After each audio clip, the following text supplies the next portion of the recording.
The Amazon, a bewitching class for Diablo 2 speedrunners. There's something alluring about the complexity of making a top-tier PvP and endgame character viable for an early game speedrun. Despite her strength at a high level, a myriad of mid to poor early game skills made honing in on an optimal strategy quite a journey for runners who dare to take up this challenge. And there's perhaps no better class to demonstrate the effects of the many glitches and gameplay nuances that were gradually uncovered as the speedrunning community developed around Diablo 2. From humble beginnings to exploitative developments to insane speeds, let's take a journey through the history of Amazon speedruns, tackling the hidden depths this class has to offer.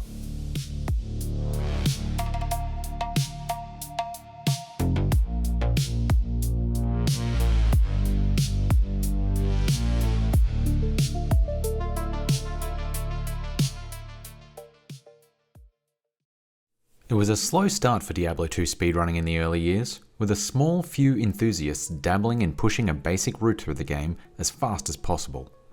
Most focus solely on the assassin or the sorceress as the classes with the highest opportunity for speed. But in early 2015, things began to change. The German speedrunner Teao 1904, who'd previously been part of the foundational German 8-man speedruns, as well as setting records in the segmented and real-time attack categories, started experimenting with other classes to get firm views on what was speedrun viable. After testing the Paladin and Necromancer, he tried his hand at the Amazon and found it a pretty unpleasant experience. Okay, it's time to face it, Amazon is just bad for speedrunning. Acknowledging the strength of the class in PvP settings, Teao focused his build around the top-tier single-target damage skill, Charged Strike, and leaning into its prerequisite Power Strike, as well as dabbling in the use of the passives skill tree to add some safety to the class. Even at the drawing board, the challenges were obvious. With no substantial level 1 skills for damage, the Zon would be heavily dependent on stacking javelins. Lots of javelins. And as a melee class, this focus on physical attacks made the fundamental game mechanics of chance to hit particularly problematic for progressing quickly. While to new players perusing the character attributes screen, it seems chance to hit is merely a function of investing in dexterity. The particular bane to speedrunners was the inclusion of level difference in both this and the chance to block. While in the early stages, this can be a minor inconvenience with the occasional block or miss in the Den of Evil, even as early as Rack and Issue, the effect of this level differential becomes apparent and only gets worse as runners progress further through the game, facing higher and higher level differences. The route itself was the same universal approach dominant at the time. First, complete the Den of Evil to enable a late game, damage maximizing respec targeted at boss killing. Next, grind out both levels and runes at the Countess to obtain a speedrunner's most loved rune word, Stealth. While the bonus to cast rate wasn't particularly useful for a non-spellcaster, the bonus to run-walk movement was such a huge boost to progressing through the game's maps and dodging hordes of enemies that it was indispensable, not to mention the hit recovery being great for getting out of some of the dicier situations posed by the Lord of Terror's minions. But outside of these basics, the path was wide open on the Zon. Teao knew the endpoint. Charged Strike was a long-proven damage monster for single targets, both in PvP and in boss farming. But getting from here to there seemed like a series of forking paths of mediocrity. Would a bow build work? All early bow skills, from fire arrow to multi-shot, were cursed by that chance to hit calculation. And it was a long path to exploding arrow, which had a guaranteed chance to hit, but pitiful damage. Lightning builds weren't much better. Poison then? Well, it's fantastic for dispensing legions of hell, but when it came to bosses, the damage over time was monstrously slow. In the end, Teao went with a blend of whatever felt right. A hybrid build of a little poison for area of effect coverage, but mostly lightning for huge damage, with some PvP passives thrown in cause why not? And so, he set off to cleanse Sanctuary and find out how fast the Amazon could be. The run didn't go well. A 244? That's respectable for a new runner, but by this point, Teao had plenty of experience up his sleeve and expected better of himself. The trouble with the passives was that while they're nice for reducing damage from single attacks, in crowded spaces, it's easy for the character to get stuck in animation loops of constantly dodging attacks, not moving, and allowing monsters to group together and overwhelm them even more. For another problem, lightning damage against bosses was a nice idea, but when the chance to hit calculation comes in, you're barely ever hitting them at all. But it was early days for Diablo speedrunning. While Teao had pursued the class for experimentation purposes, validating which classes could go fast, it wasn't yet set in stone that any percent would be the default speedrun category for the game. Over the next 2 months, the idea of class-specific categories held traction with the Twitch audience, and another up-and-comer speedrunner was willing to give the class a shot. MrLlamaSC had pivoted from StarCraft casting to trying out Diablo 2 speedruns in 2015, and found himself an audience in an undertapped niche.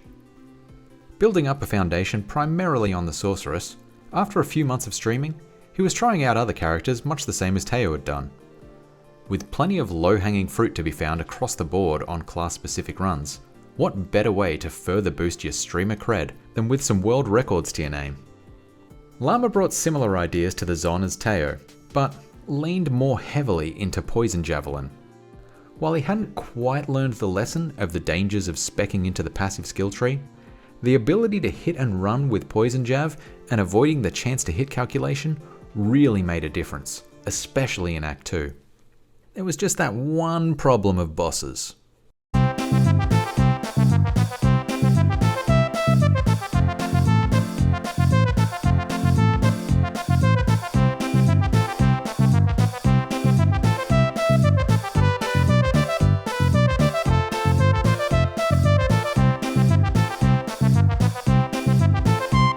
When it came to fighting Duriel at the end of Act 2, it was less of a clash of titans and more of a Benny Hill skid. Still, inelegant as it was, Llama's fight was still over 3 minutes faster than Teao's. Coming into Act 3, the map structure that bewilders so many Diablo 2 players was just as daunting for speedrunners. Fully exploring the Spider Jungle and Great Marsh, Llama had to backtrack significantly to find his way into the Flayer Jungle. Just like Teao, Llama opted to take up the Charge Strike respec at Travancore. Though some poor play against Mephisto cost him time as he dragged in Ghoul Lords, losing precious seconds clearing the area. But at this point, he was 13 minutes ahead of Teao, and with a Lucky Sanders boots drop, and no need to level up any further, he was set to crush the final 2 acts. But while Teao had had a relatively smooth Act 4, Llama wouldn't be so lucky. Despite the power of Charge Strike, its focus on single target damage means that it's incredibly easy to become overwhelmed when facing any significant density. Both Act 4 and 5 have some particular monsters that make this even worse. Urdars have a knockback and stun attack, which can quickly result in a player being stuck in hit recovery while being bludgeoned to death. Abyss Knights have ridiculously high lightning resistance, and their ranged cast abilities mean that multiple attacks can quickly stack and wipe out hundreds from a player's life pool while they're being blocked by other monsters. And in Act 5, Death Lords live up to their name, with the Frenzy ability and large hitbox quickly ramping up the damage while also blocking a player from escaping in the narrow corridors. As Llama came into the River of Flame, the random roll on monster density was not kind to say the least. And things just got worse in the Chaos Sanctuary. Nonetheless, heading into Act 5, he was 15 minutes ahead, and this was where the Sanders boots were really going to shine. Just in the 3 fixed-length areas of the Bloody Foothills, Frigid Highlands, and Ariat Plateau, 40 faster run walk is a guaranteed 30-second time save, and depending on how many tiles need covering in the other randomly generated mazes, it can easily double or even triple this. And yet, the subtle nuances of the class proved a stumbling block. Charge Strike, while absurdly powerful, also has a bad habit of being extremely dependent on getting the right angle of attack to do any damage. At level 20, the attack deals damage by emitting 2 lightning bolts from each jab animation, and the complex pathing of these bolts means that from several angles, One or even both bolts can miss an enemy standing right in front of the player. Made even worse is the game's habit of not rendering some of these bolts at all, and so without an instinctual knowledge of the right angles, a player can waste a lot of time attacking and dealing no damage at all. As these challenges mounted up in fighting the Ancients, the deaths he faced in Act 4 presented a secondary problem: gold. Llama was flat broke at this point, selling almost everything he had in his final face-off against Bale. After a slog of clones, deaths, and destitution, he didn't even have enough money for any town portals. One more death, and he'd be running almost all the way through the whole act a second time to finish the job.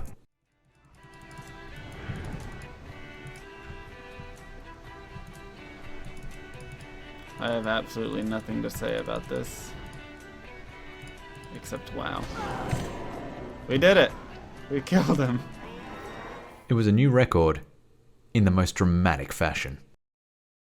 Obviously, Poison Javelin was a winning strategy for the early game, but there was plenty of room for improvement on execution. At some point in the next week, Teao would come back and retake the record with a 2:29 run using the Poison Javelin build, but alas, a recording issue means that this run is lost to time. And so, 2 weeks later, the video record resumes. With Llama polishing up his Act 3 map navigation and Act 5 monster management, he celebrated his way into a huge time save of 20 minutes, setting the bar at 2 hours, 14 minutes and 50 seconds. While the speedrunning community was still in this nascent stage, it could be months between attempts, let alone records, and so it wasn't until October that the record would be brought down further. Once again it was Llama at the helm, but with such a long break between runs, a lot of the skill improvements he'd made in his earlier record had deteriorated.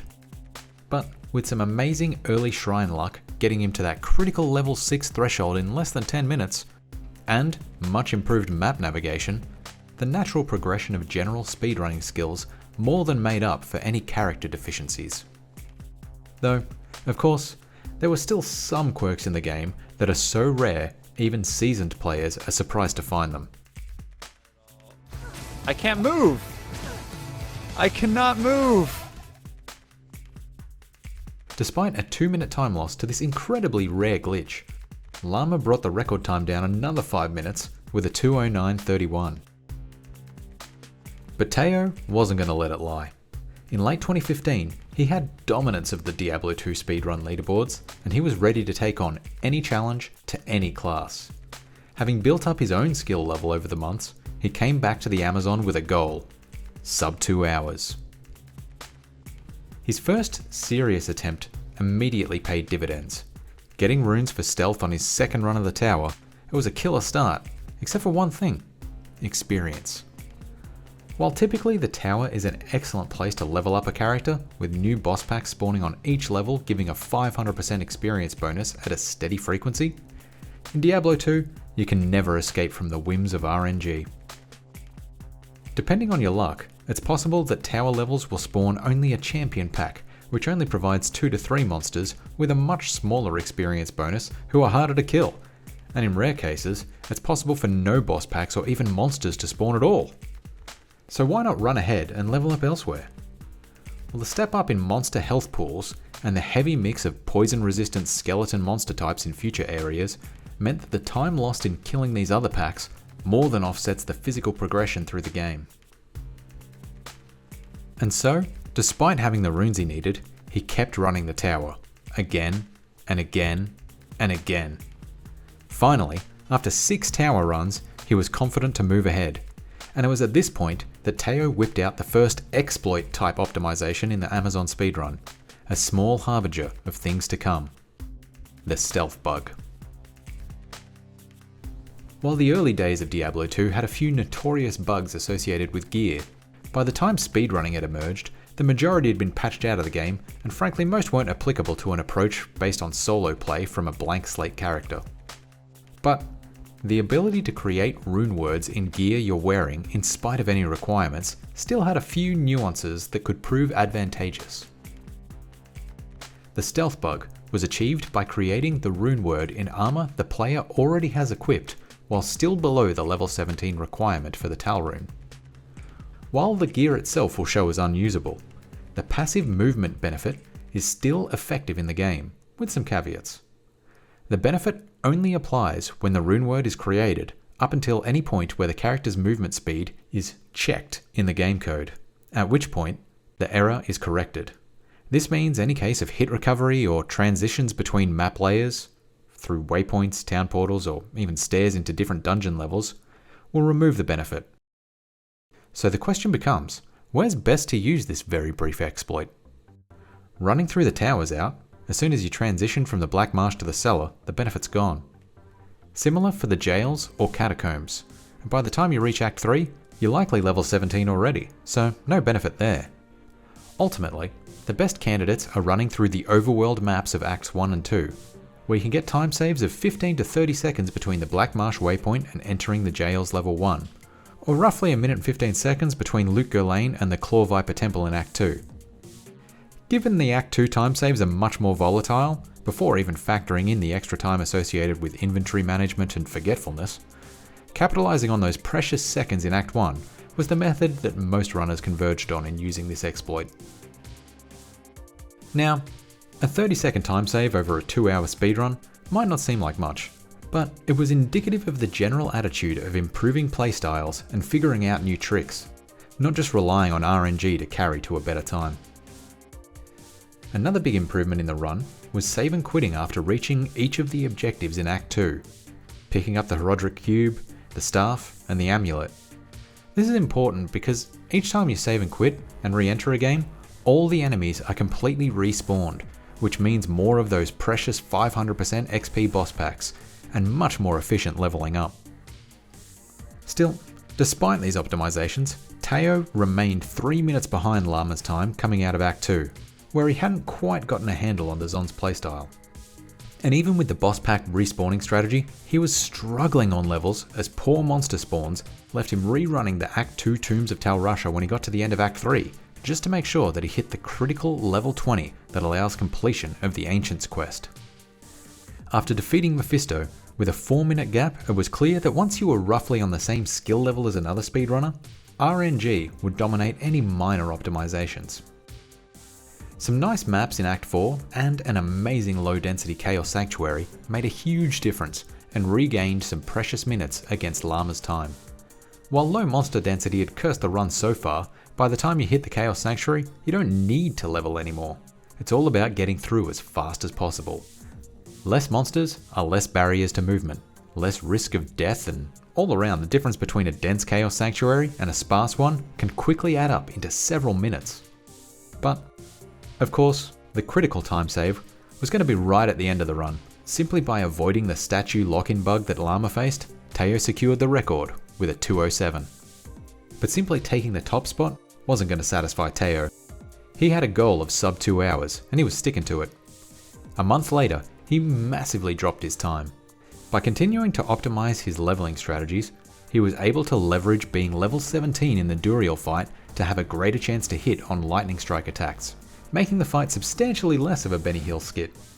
Simply by optimizing this fight alone, he saved 1.5 minutes off the previous record. He also learned to balance gear better. By focusing on getting Ral runes for fire resistance while leveling up in Act 1, he could be far more aggressive in the Chaos Sanctuary despite higher density, and saved another 3 minutes in Act 4. But it wasn't quite enough.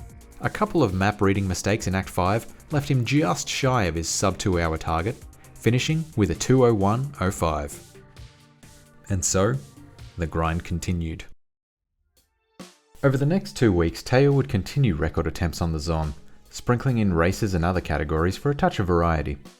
Even with plenty of hours in the game at this point, he was still improving, managing density around boss packs, picking out dead-end tiles earlier, even small things like realizing you can save gold and time by selling and repurchasing a Tome of Town portal. They all add up. But this is Diablo 2 speedrunning, so of course, to get a good time, you also need a little luck on your side. 3 weeks later, Teao had a run that showed some signs of promise, coming out of Act 1 at the same pace as the record, but with the bonus of 10% faster run walk boots, it was surely going to make a difference. And as the run continued, things kept improving. Amazing maps in the Maggot Layer, Lost City, and Tomb of Tal Rasha all saved minutes over his previous best, and his gameplay kept improving as well, saving another 10 seconds in the Duriel fight. By the end of the act, he was 6 minutes ahead, and it was looking like it was going to demolish the 2-hour goal that he'd set for himself. But while he had dramatically improved the early game, there were still some gaps in Act 3 that needed some work. Being slightly short on experience coming out of the Flayer jungle, at only level 18, he opted to go for a guaranteed boss pack in the Kurast Bazaar, Battlemaid Serena.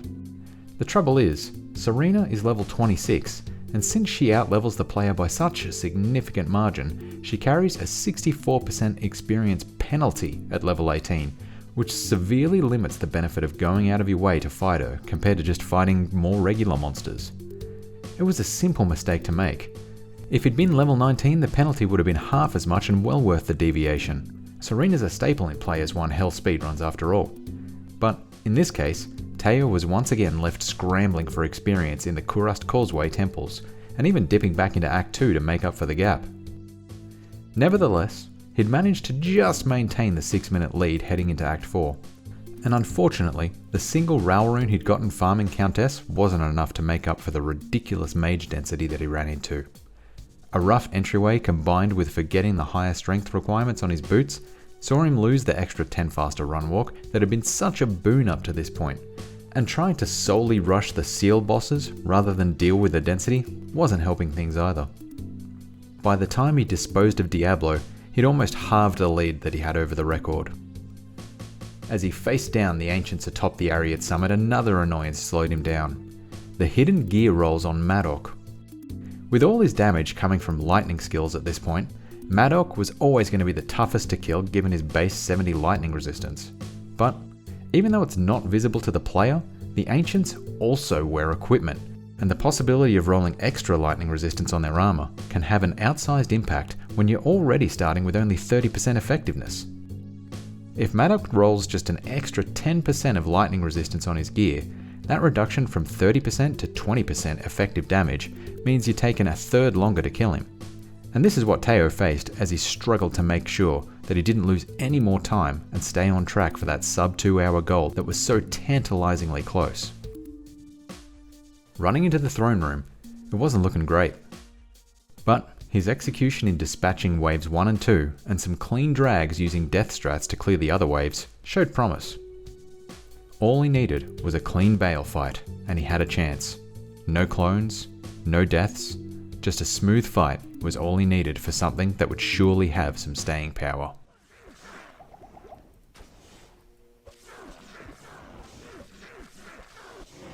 Yes!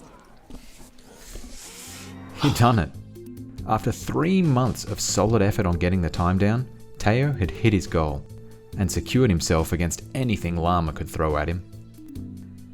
Slowly, the months ticked by, and the record stayed, and stayed, and stayed. Even with Teao stepping back from speedrunning to get his life outside of gaming in order, no one could really challenge this time. 3 years later, MrLlamaSC came back to the class. He'd come a long way in those 3 years, taking Diablo 2 streaming from a side hustle to a passion, building an audience and coming to be the face of Diablo 2 on Twitch.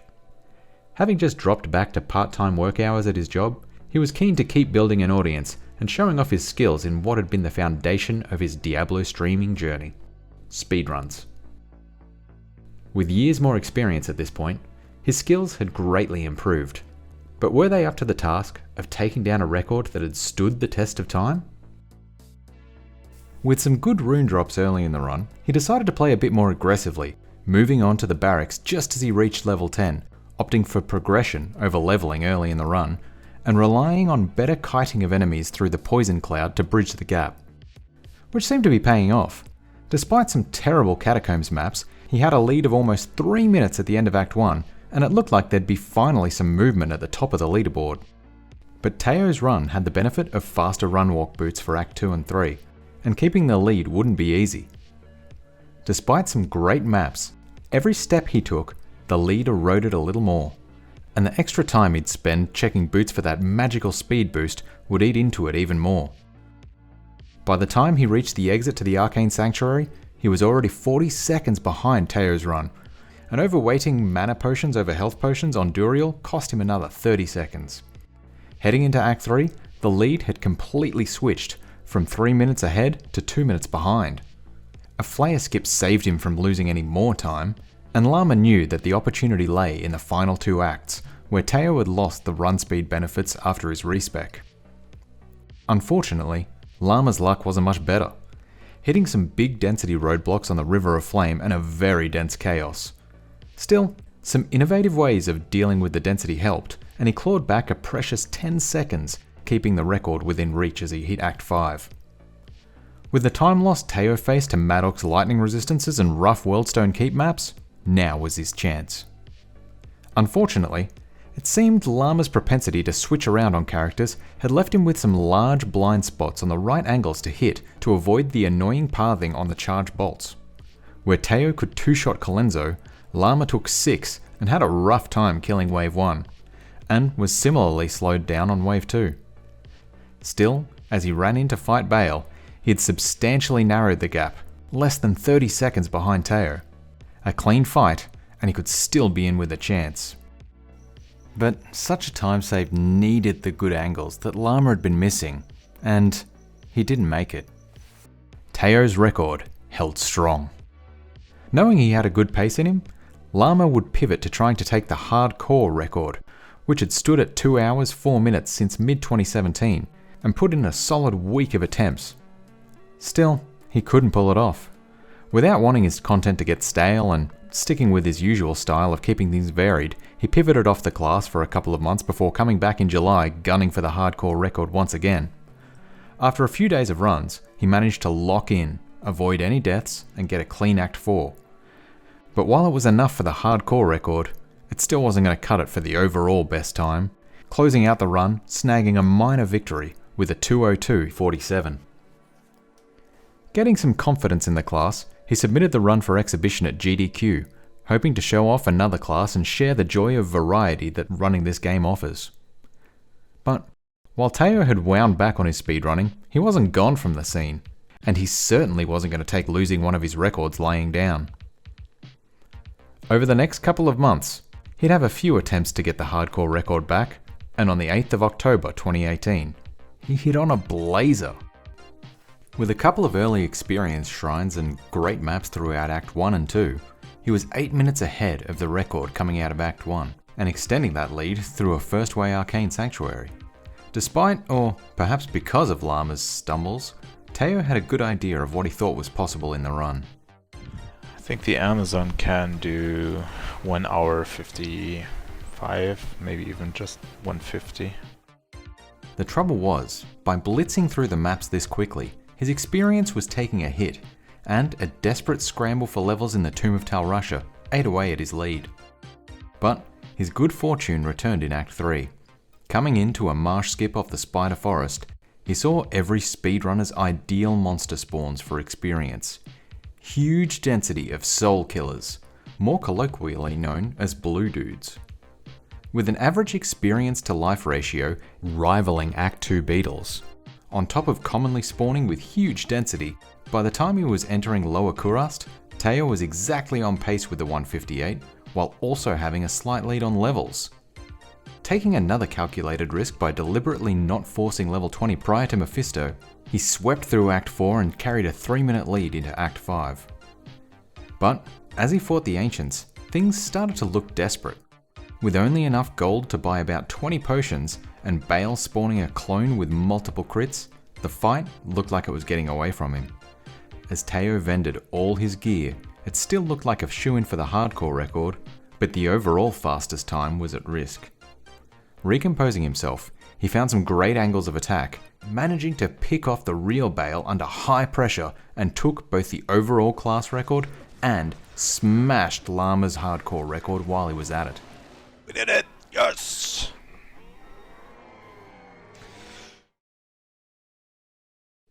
With his GDQ run accepted, Llama would have another burst of attempts at the record, but could never match Teao's pace. And at GDQ itself, RNG was definitely not on his side, with run after run of the Countess failing to deliver the stealth runes that were pretty much a requirement for any Diablo 2 speedrun at this time. And so, the category continued to be dominated by those same players, but things were due for a shake-up. While Llama and Teao had controlled the leaderboards for normal runs, interest in the game was picking up. Llama's advocacy at GDQs and hosting of community races had brought in newcomers like Lagzor, and other old hats like Indrek and Slimo were diversifying away from their previous focus solely on grinding sorceress runs. Ryu Quetzalcoatl had built his own following off the back of Hell hardcore runs, and players like Flufflo and Black Death Doom were making a showing on the Hell leaderboards as well. The quiet stakes of the normal Amazon leaderboard were in no way indicative of the momentum behind the game's speedrunning scene. The real change had been brewing beneath the surface. In early 2019, someone who'd been optimizing their skills away from Twitch or YouTube, completely out of the limelight, would step onto the scene and take the Zon from a run-of-the-mill class with a lot of subtle technical details to a run defined by glitches, frame-perfect tricks, and innovative approaches that would leave the old-school playstyle that Llama and Teao had established in the dust. Bender Meets Fry had been hanging around in the Diablo 2 community for a while at this point, occasionally appearing in Twitch chat for some of the bigger streamers, but making his own notes on what potential lay in the tools that weren't being used. For starters, an old bad manners dueling trick of far casting on the Zon was a prime target for something that could be added. By swapping weapons and skills on the same frame, one skill's animation could be swapped for another's, and by swapping Charged Strike with a throwing skill, this allowed Charged Strike to be cast from a distance rather than relying on getting up close and personal, significantly reducing the risk on the player and making it easier to focus damage on just the targets you want to kill, rather than having to weave through or eliminate the hordes surrounding them. It also turned the Diablo fight from an adrenaline rush of dodging lightning attacks and firestorms into a cheese fest of hiding behind a pillar and continuously sniping him. Farcasting didn't require line of sight to enemies at all. Indeed, Bender took this a step further than the old trick of farcasting and used swap casting generally to substitute slow animations for faster ones. Even something as simple as switching the throw animation with a poke one really added up over the course of a run. Swap casting was a known trick in the community for a couple of years at this point, but outside of niche areas like avoiding animation locks on the Paladin's charge skill, it hadn't seen much use. But the big difference was from a glitch that almost no one knew about, tucked away in the mechanics of a common item that had been overlooked again and again in the Zon's history. The humble chipped ruby would go from an emergency fire resistance compensation strategy to a critical component in the speedrun, and completely pivot the skill build used for the run through the normal difficulty. The key that Bender honed in on was the obscure passive effect of any plus to fire damage being added to the explosion effect of exploding arrow, not just the projectile damage. It's a subtle distinction, but this meant that the additional fire damage would apply regardless of the chance to hit formula and apply to the area of effect damage of the explosion. The potential use of exploding arrow had been raised many times in the early days of Amazon runs, but its abysmal early damage and the inability to access it until level 12 had left it lying to the side, neglected. Bender found a compromise, using a dual build that leaned on Poison Javelin from level 6 to 12, then simultaneously spec'd Exploding Arrow from that point, allowing kiting of monsters for passive XP gain, while applying burst DPS that couldn't miss for groups of monsters blocking paths. And with 1 or 2 chipped rubies, that terrible early DPS of the skill was completely negated. While this added to the RNG of the run, with runners checking every clickable in hopes of that run making ding sound, its effects were unmistakable. Just a month after MrLlamaSC was gritting his teeth through the stealthless AGDQ run, Bender dropped a bombshell on the leaderboards, taking the softcore record with a 157.28 using this strategy, along with swap casting animations, and being the first to realize that you could refresh the quantity of javelins by selling them and buying them back from a random vendor, saving minutes of time running back and forth across town to repair solely at the smiths. Still, he had some room to grow compared to Teao and Llama. He was more deliberate in his decision making, which ensured good decisions, but traded off against the pure instinct the more experienced runners had honed. The 157 also lacked the marsh skip that Teao had enjoyed, along with skipping the stealth bug and some rough Worldstone Keep maps. But he'd practiced enough in the background now and was ready to come out and play in the open. The more he ran, the faster he'd become, and it was only a week later that Teao's 156 would be under threat.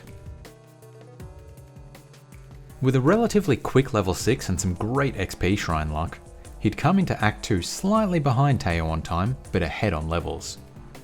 But after struggling through incredibly sparse monster density in Act 2, he'd fallen further behind as he ran into face Duriel, but he had yet another trick up his sleeve.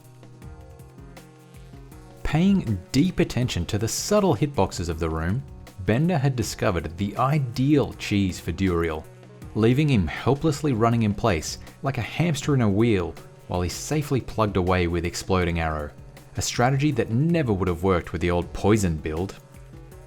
And while Teao had once been known for his experience shrine luck, Bender would put him to shame in Act 3, carrying XP shrines through the majority of the act while also benefiting from a marsh skip and heavy blue dude density. Hitting level 20 early, as he exited Act 3, Bender had more than closed the gap. He was now 3 minutes and 10 seconds ahead of record pace. But did he have the ability to bring it home after the Charged Strike respec? He'd already struggled with a rough fight at the Travinkle Council, and as Llama had shown months earlier, it was easy to lose minutes to bad angles or monster density blocking paths. Facing some serious density in the Chaos Sanctuary, he lost time kiting monsters around and had dropped a minute off his lead at the end of the Diablo fight.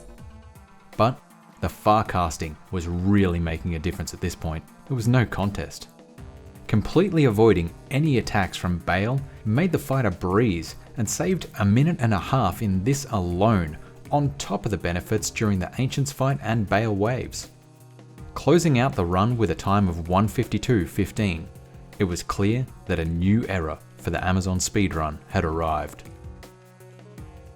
Seeing what was possible, in April, MrLlama would come back to the class using the new bow strats on another week-long grind. His baseline skills were up to the task, but it wasn't going to be easy. Over the course of the week, things got sweatier and sweatier, but he was able to adopt the new tricks seamlessly into his playstyle. He could get the Duriel cheese strat in just 2 attempts, and had no issues incorporating farcasting into his mechanics. In many areas, he played even cleaner than Bender. Where Bender would lean heavily into farcasting on Wave 2 for example, Llama was better at managing the surrounding monster AI and found better angles of attack to save significant amounts of time. In one run, he went from 4 minutes behind Bender after the Ancients fight to just 2 minutes at the end of the run. But it just wasn't enough. This run would end up being his PB, as Llama ended his world record week disappointed, and Bender walked away unscathed. And so continued the year of Bender. On top of taking records on other leaderboards, as his baseline skills improved and he came up with more optimizations, every couple of months he'd return to the Zon and knock the record down another few minutes. He'd farm gem shrines for more ruby damage and get huge unique drops in April, apply swap casting to avoid chill effects and use Nadir to make the Chaos Sanctuary easier in June, have crazy ruby luck and improved farcasting execution in July, master pathing manipulation in September, and continue to extend swap casting on top of having some insane maps in December. By the time that 2020 rolled around, Bender had redefined what was possible in the category. Where Teao had once said a 150 would take perfect luck, Bender had proven again and again that there were always more optimizations to be found. On the 20th of January, he used all the tricks he'd developed so far, along with some crazy rare drops, to drop the record again, leveraging some phenomenal Act 5 maps to secure a 1 hour, 43 minute and 12 second time. It had been a bumper year for Diablo 2 speedrunning all around, with Indrek and Slimo pushing the Sorceress category to new heights. Boxer Kabati bringing a fresh face to the top of the Paladin and Assassin leaderboards, and Blazer Flamewing and Ryu Quetzalcoatl trading records on the endurance event that is the hardcore Hell Barbarian speedrun. But a look around the normal leaderboards generally saw Bender everywhere. He was dominating now, much as Teao had done in the leaderboards of old. While no one was able to match him on the Zon for the last year, this couldn't last as interest in speedrunning continued to grow. And in March 2020, it happened. Boxer Kabati had been around in the background of the D2 speedrunning scene for about a year at this point, getting his first world record on the Assassin in June 2019, followed by others on the Paladin and Druid later that year. He'd kept a relatively low profile up to this point, not typically streaming, but opting instead to release his runs as standalone features on YouTube. So when this run hit the feed, speedrun fans knew it would be something else. With Bender bringing innovation after innovation to the run on top of spending a year optimizing his playstyle, what was there left to offer? Well, to sum it up into 2 words, risk and reward. With an Act 1 that was much for muchness the same as Bender's, with a few minor optimizations, like using the guaranteed to hit fulminating potions to increase DPS while Poison Javelin did its thing, it was Act 2 that made all the difference. Running through the desert maps, he was blessed with fast progression through each of the areas, from the rocky waste to the dry hills, into the far oasis and on to the lost city. They all required minimal exploration to find the next area and the key dungeons that they contained. The trouble with this was, with this quick progression, Boxer's levels were falling behind equally fast. Still, where others would zigzag a little across the maps, at least in a cursory attempt to find experience, Boxer ran like a man on a mission, gambling that any deficits now would be made up with a little luck later. As Teao had experienced 5 years earlier, this was far from a sure thing. It was entirely possible to lose minutes farming at the end of Act 3 to make up for any shortfalls. But this was a published run, of course it was going to pay off. Hunting for the final piece of the Heraldric Staff, he stumbled into some amazing beetle boss packs in both the Far Oasis and Maggot Lair, substantially bridging the gap. And his map luck continued into the Arcane Sanctuary, getting that treasured first way, along with some experience shrines on the path. Another lucky turn on scoring more beetle boss packs got him fully back on track, picking up level 17 ready for Duriel, as he showed off a mastery of monster manipulation, getting the cheese and swapcast setup first try. As he headed into Act 3, his gamble of gunning for progression and assuming the XP will follow had paid big dividends. Just 52 minutes into the run, he was 4 minutes ahead of the record at a pace that few thought possible, and even less thought sustainable. Taking that same attitude into Act 3, Boxer continued to prioritize progression over leveling, and where most had previously opted to force level 20 prior to Mephisto, Boxer pushed on into Act 4, banking on the scraps of XP that he'd pick up as he cleared the Chaos Sanctuary to get him to the level 20 needed to pass the Ancients. Avoiding this leveling saved him another minute in Act 3, but he immediately paid it back in Act 4. The drag on his damage made clearing the monsters slower, and he'd taken a risk on fire resistance, meaning he'd have to clear more in order to stay safe. As he was coming in to clear the final seal before unlocking Diablo, he was still only level 19, and had lost a minute off his lead against the record. On top of playing a high-risk game on experience and fire resistance, he'd been fairly lax in picking up items to vendor for gold. Where many runners would have around 20,000 gold ready to cover their potion requirements at this point, Boxer was running a lean 5k and relying on Diablo to drop some high-value goods, which once again paid off, with every drop being an armor piece, which typically sell for substantially more than weapons. His potential gold problems were mitigated. Fairly average maps in Act 5 cost him some more time despite picking up Gorefoots way back in Act 1, but smooth execution on the Bale Waves left him in a good position as he readied himself for the final confrontation. Heading into the Worldstone Chamber, he was a full 3 minutes ahead of Bender's time, but the same angle problems that had tripped up so many runners before him held him back. Closing the run with a 141.18, he'd shown what it'd take to topple Bender from the leaderboards. A combination of skill, luck, and risk-taking all needed to converge, and by living on the edge, Boxer had achieved what no one else could for the last year. But someone else had been working on the category in the background. Someone solely dedicated to a single class, in a way rivaled only by Indrek and Slimo on the Sorceress. A nice example had spent months grinding the character, both streaming and offline, and shortly after Boxer's record, he dropped a bombshell. A 135.27 in softcore, followed by a 138.44 in hardcore, completely obliterating the old records. His execution was clean, and while generally on pace with Bender's speed, the thing that defined this run was a remarkably empty Chaos Sanctuary, with basically no spawns, allowing for the fastest Act 4 clearance of any Amazon speedrun, and would set a precedent for years of runners praying for an egg CS. There was just one problem. An odd silence in the video feed after the Duriel fight raised the suspicions of another runner in the community, 327X. Along with it being such a substantial jump in capabilities from a runner whose previous personal best was around a 150, and it being an uploaded video rather than a streamed feed, 327 had downloaded the video itself and analysed the file in DaVinci to check for any high-risk flags of cheating. Publishing his findings in August with particular attention to the risk of breaks in audio being associated with splicing, the run was determined by the moderators to be too high risk, and Egg's runs were removed from the leaderboard. This minor controversy didn't have a substantial impact on the wider community in the short term, but in the period that the run was believed to be valid, it motivated both Bender and Boxer to take the category even further. Coming off taking the hardcore Paladin record in April, Boxer shifted his attention across to the softcore category on the Zon.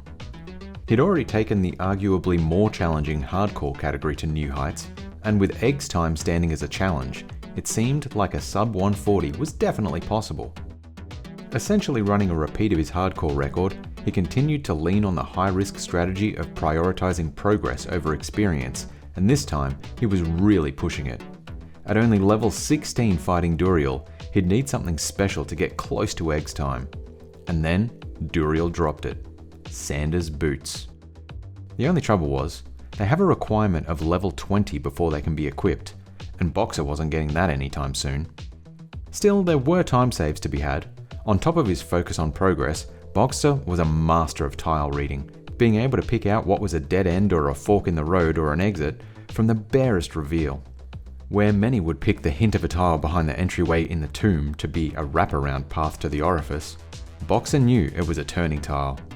Where most players see the jungle tiles as a river and a couple of bridges, Boxer could pick a T intersection into a marsh skip in the first second that he entered the tile. As he once again lucked into insane density in the Flayer jungle, despite his leveling woes, he closed out Act 3 only 2 minutes behind his hardcore pace, with the Sanders time save still up his sleeve. As he ran into the Chaos Sanctuary at only level 19, hoping for anything approaching egg level emptiness, he was left disappointed. But even so, some great tile reads early in the act got him back within a minute of his hardcore record, and after finally hitting level 20 clearing the final seal boss, he was able to don the Sanders boots and sprint through the final act. Beating Egg's time would take something truly astonishing here, but a sub 140 was on the cards if he played it right. Facing down the Ancients, the run started to wobble. Trying to rush through cost him in dealing with the less predictable enemy AI paths and hard to hit far-casted charged strike attacks. And facing down Colenso on wave 1 of Bale's minion spawns, he had similar issues with monster pathing manipulation while using the far-casting strategy. Compared to the old school approach taken by Teao, it wasn't clear that this saved any time at all. Despite these stumbles, the movement speed benefits of Sanders was undeniable. Entering the Worldstone chamber a full minute ahead of his hardcore time, his Bale fight was clean, and he closed the run with a time of 140.08, just shy of a sub 140, but a solid record nonetheless, even if the leaderboards wouldn't recognize it that way for a few months. But Bender wasn't to be counted out, not by a long shot. In July 2020, he put up a run that showed that there was still innovation possible on the class. and that certain things that had been taken for granted for years were still on the table when it came to what was necessary in an Amazon speedrun. Since 2015, everyone had used Poison Javelin as soon as they hit level 6, but this time, Bender was going full Boazon style. It had always been clear to runners that bows never really came online without gear until level 12, and even then Bender had proved that you needed some help from rubies along the way. The DPS from Poison Javelin was unmistakable as the obvious choice as soon as you could use it. Plinking away doing tower runs with a puny fire arrow that had only hit half the time was just too much of a time sink. So what alternative was there? After months of grinding on the Barbarian record in the hopes of a sub 2 hour time, Bender had an answer: throwing potions. These often overlooked items had played a minor role in helping clear the Chaos Sanctuary when runners were in a pinch, but few had been game to rely on them so heavily in a speedrun. The low odds of them dropping in the first place, combined with the high gold cost to refresh them at vendors, meant that building a reliable path to level 12 that was entirely dependent on potions wasn't really feasible for your average runner. But Bender was nothing if not flexible with his knowledge of mechanics and will to experiment. Not wasting skill points on Poison Javelin let him spec more heavily into the synergies for Exploding Arrow, making him less dependent on ruby drops, so it was more of a trade-off between potion luck and ruby luck rather than a pure gamble. Hitting level 12 at 25 minutes into the run, even without Poison Javelin, he was on pace with his previous records. But Box's Act 2 time was phenomenal. Even with the damage boost helping Bender more quickly dispatch the monsters of Act 2, he lost 3 minutes to Box's progression at all costs approach, entering Act 3 4.5 minutes behind the record, and without Sanders up his sleeve. At this point, to get a record, you basically needed to get a marsh skip, and with his methodological playstyle, Bender managed to make up a minute of the gap to Box's time. Disposing of Mephisto, he hit level 20, and what else could drop from Mephisto's corpse but the key to the sub 140? It was Sanders' boots, of course. Without the damage penalty faced by Boxer in Act 4, along with some amazing overworld maps, Bender blitzed through the Chaos Sanctuary and was tied with Boxer's time as he cheesed his way to victory over Diablo. Coming into Act 5 with the wind at his back, he picked up another time save with a lucky shot from Mala. 20 increased attack speed javelins reduced the attacking animation by 1 to 2 frames per attack, and these frames really add up on the large health pools of the monsters in Act 5, saving around 20 seconds across the Bale and Ancients fights alone. His execution on the Bale waves was better than ever, heading into the final showdown with Bale a full 2 minutes ahead of Boxer's time. And Bender's Bale fights were unrivaled. Closing the run with a 1:37.24, he took the Amazon record unquestionably below the 140 mark and secured what would later be recognized as a landmark world record on the class. And so the record stood. 2020 came and went, and there were no real challenges. The runners who'd been around a while had lost interest in normal difficulty speedruns where things had been optimized to a point of being so RNG dependent, instead turning their attention to less optimized hell runs, which tended to bring in higher audience numbers as well as being more forgiving of a Fourth Way Arcane or a rough sewers map. As the months plodded on with the record untouched, a new frontier for the Amazon appeared on the horizon, as a remake of the game was announced by Blizzard for launch in August 2021, opening the potential for an entirely new leaderboard with a clean slate. For the first couple of months after its release, the leaderboards on Diablo 2 Resurrected were a bit quiet as everyone made the most of enjoying the game and the online community for what it was, rather than simply pushing speedrun records lower and lower. This meant that a few new runners to the game were able to snipe some early records with times that would be uncompetitive on the old leaderboards, is perhaps the nice way of putting it. Cheekily taking the top spot on the Amazon leaderboard was none other than yours truly, BK Silver, with a 2-hour, 58-minute run in October, followed a week later by a 2-hour, 38-minute run, largely leaning on the hybrid poison javelin exploding arrow strategies that had been the meta for the last 2 years in the old game. But such lazy times couldn't last, and when MrLlamaSC launched a speedrun league working through the Players 1 normal category for classes, things were in for a shake-up. By the time the Zon speedrun series began, a few things had become obvious to speedrunners that had promised to deliver times even lower than Bender's existing LOD record. For one, any sources of damage over time, such as open wounds or critically, poison, seemed to be much more effective in the remake. But an even bigger advantage was this. Did you catch that? This.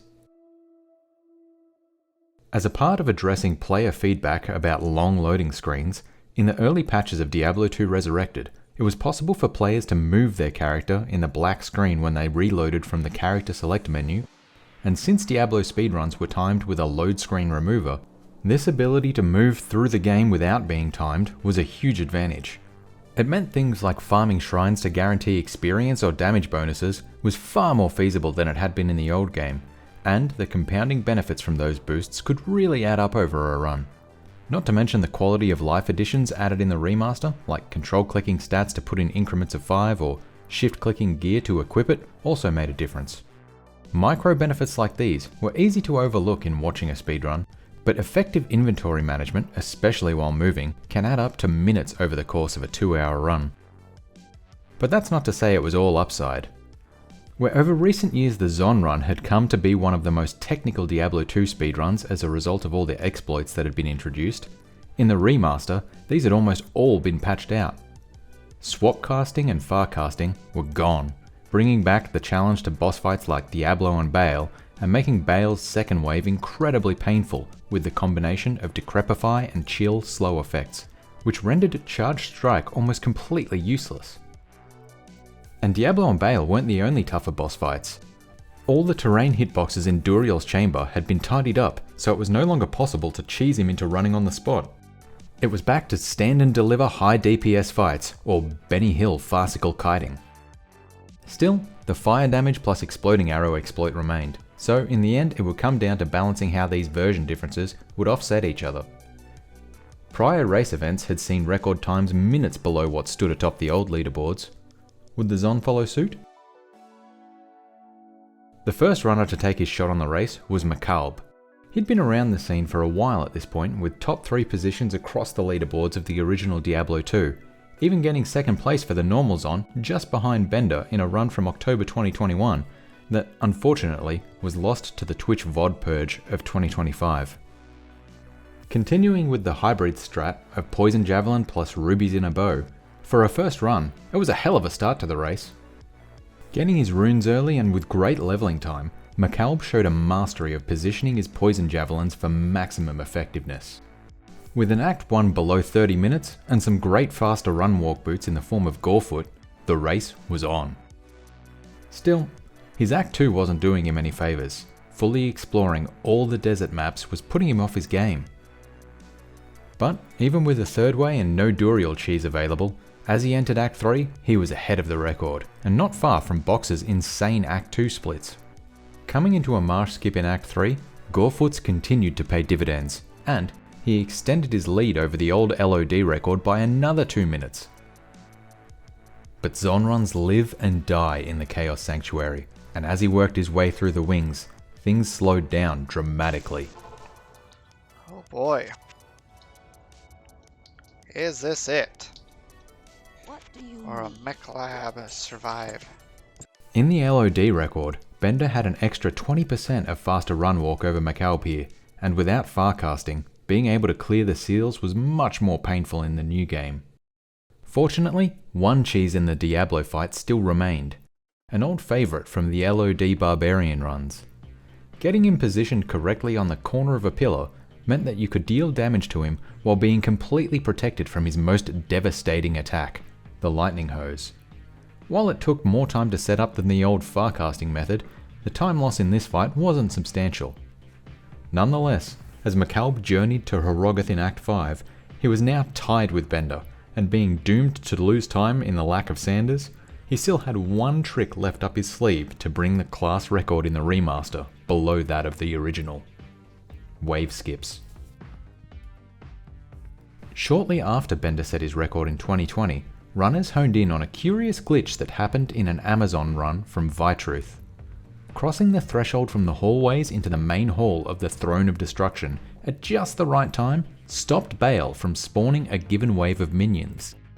By ducking in and out on roughly a 5-second then 2-second interval, you had a 2-frame window to trigger a wave skip, where Bale would cast the summon animation, but the minions would fail to spawn and you could progress to the next wave without fighting anyone. Considering the finicky nature of getting the right angles of attack on the Zon, combined with the effects of Decrepify and lightning resistance of Wave 3, this can save around 2 minutes if you successfully skip all 5 waves. After a clean Ancients fight helped significantly by a skill shrine, MacB stared down Bale across the throne room. He ducked and dived across the line. Wave 1 skipped. Wave 2. Wave 3? It was close but no cigar.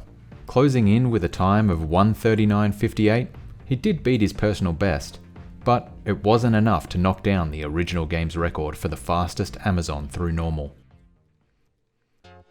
But this was just the opening salvo in a week of runs.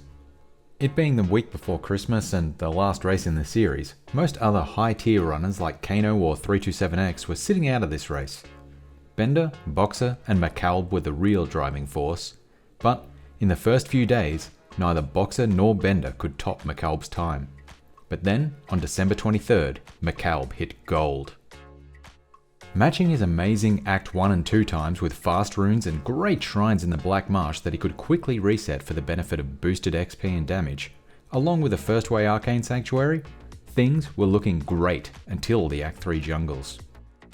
A huge backtrack after missing the Flayer jungle splitting early in the Spider Forest cost him minutes, but even so, he had a trick up his sleeve for the Chaos Sanctuary. Nadir. The Cloak of Shadows charges bestowed by the Nadir rune word had been used several times over the years in the Amazon record to help manage the density in Act 4, confusing all the regular mobs and allowing runners to solo focus on just the seal bosses to rush through the space. But it was inconsistent. Cloak of Shadows has no effect on the Oblivion mages who make up a third of the monsters in the Chaos Sanctuary, and it was all too easy to cast the spell and still get obliterated by multiple projectiles and curses hitting you at the same time. But MacB wanted a win, and he used the spell to full effect in this run, manipulating AI and isolating monsters in a way that made it look easy. Without any faster runwalk boots, he was still at a disadvantage, but he did have more practice at wave skips, and he handled them like a pro, 5 out of 5, getting the full time save. As he entered the Worldstone Chamber, he was neck and neck with Bender's time, just 11 seconds behind. If he could just get the right angles, it was possible. But the lack of farcasting was just too much to overcome. Closing the run with a 1:37.50, he extended his lead over the other racers, but couldn't seal the deal on a time faster than the original game's Zon record. So, of course, he dutifully started another session, and in the first 2 minutes knew that he was onto something special. You may ask, he had 2 shrines in the Black Marsh in the previous run, so why was this so special? Well, the way shrines work in Diablo 2 is that there are restrictions on which type of shrines can spawn based on the area of the game. Combat and elemental resistance shrines have a level min attribute that mean that they shouldn't spawn until later areas of the game. With the smallest possible set of shrines to select from, getting 2 shrines right next to the Cold Plains waypoint meant less time re-rolling to find those critical experience and skill shrines that really accelerate the Zon through the early and late game. Fueled by this XP boost and getting his runes in just 2 Countess runs, what happened next was crazy. Starting with no rubies in his inventory, while he was trying to force experience shrines, getting ready to progress into the catacombs, MacB rolled a gem shrine next to the waypoint, which kindly dropped him the chipped ruby that he needed to make his explosive damage pop. This was exceptional, because gem shrines aren't supposed to spawn in the Cold Plains. Their min level is higher than the Cold Plains level ID, but due to some shenanigans in how Diablo 2 was cobbled together, if a shrine fails to roll a valid type 8 times in a row, it'll just give up and give whatever shrine rolled at the time. Additionally, there's a secret shrine called the Shrine of Aeneas that was originally slated to have a joke effect of reversing character names that was never fully implemented. If a player rolls this shrine type, it will instead be replaced with a gem shrine, and the Shrine of Aeneas has a min level of 1, which means it can spawn anywhere. But even so, the chances of spawning a gem shrine are tiny. A Shrine of Aeneas has about a 1 in 40 chance of spawning, and the chances of getting a gem shrine through 8 failed rerolls is about 1 in 5,000. On top of this 1 in 20 chance to get the right shrine type off 2 shrines, he then had to get the right gem to drop, taking it to 1 in 120. And then, the real craziness kicked in when he got 2 more gem shrines in rapid succession, letting him upgrade the chipped ruby all the way to a full ruby for maximum damage at level 12, before he had a chance to socket it without upgrading. Just a casual 1 in 24,000 chance, classic Diablo 2 style. With his leveling sorted and huge damage off the ruby, he was in for a hell of a run, and then the rubies kept coming. If that wasn't enough, he followed it up with a First Way Arcane and a fast Tomb of Tal Rasha. Christmas had come early for MacB. Heading into Act 3 with a sub 50 Duriel split, he was minutes ahead of even Box's previous crazy times. Even without a marsh skip or faster run walk, there was no holding him back, and he dispensed with Mephisto 7 minutes ahead of Bender's time. In the later acts he was certain to lose time to a lack of Sanders' boots, but even so, it looked like he was in with a shot of beating even Egg's disputed time on this crazy run. Coming into the throne room, he was still 3.5 minutes ahead, and had wave skips up his sleeve. 1, 2, 3. He tripped over on 4. He struggled to get a clean drag with their extra fast ability, and lost a minute here, but regained his composure and skipped wave 5. Closing with a clean bail fight and a time of 1:33.31, he had redefined what was possible on the Zon and could rest easy, assured of a win in Llama's competition. Alright. I get to spend Christmas with the family now.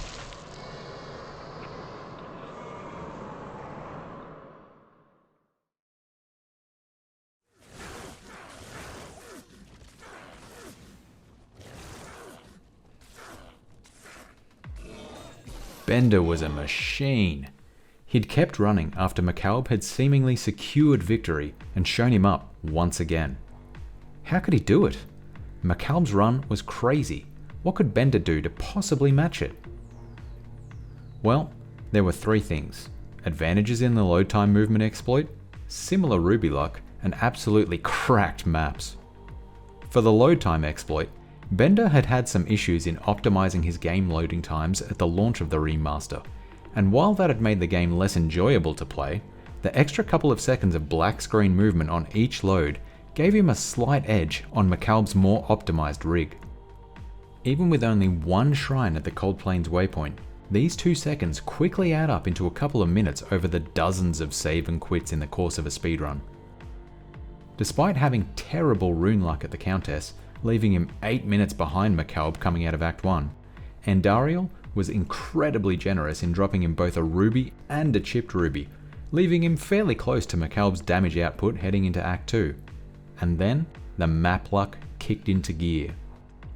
Quick reveals of the Maggot Lair and Halls of the Dead in the Act 2 deserts, an amazing Maggot Lair level 1, a First Way Arcane Sanctuary, a fast Duriel fight. He'd made up 3 minutes of the gap in Act 2 alone. Then, a marsh skip, the fastest possible Flayer dungeon level 3, a good sewers, he made up another 2.5 minutes. Great Act 4 overworld maps, a fast river of flame, and the tamest Diablo fight you could ever hope for saved him another minute. Then, Act 5 really pulled out the stops. The fastest possible crystalline passage, glacial trail, and Ancient's Way, back to back to back. I'm going to be honest here, I don't even know how to begin calculating the odds of this happening, but I assure you, it's low. After, of course, some fast Worldstone Keep maps, he cruised into the throne room, and even with a stumble on the first wave skip, he got it together and ruined McAlb's shot at taking a race victory. The race week finished, and there were no more challenges. After some accusations of cheating with only speculative evidence, Bender stopped submitting runs to the Speedrun.com leaderboards, so MacB held the gold medal in the official records. And there the records stood. With the load screen movement patched out just a couple of months later, it was destined to stand there for the years ahead. As 2022 came and went, so did 2023, and the record stood untouched. Even the buffs to early damage of Exploding Arrow in patch 2.4 weren't enough to overcome the advantages bestowed by a load screen movement. It seemed the Zon speedrun was on ice, for now.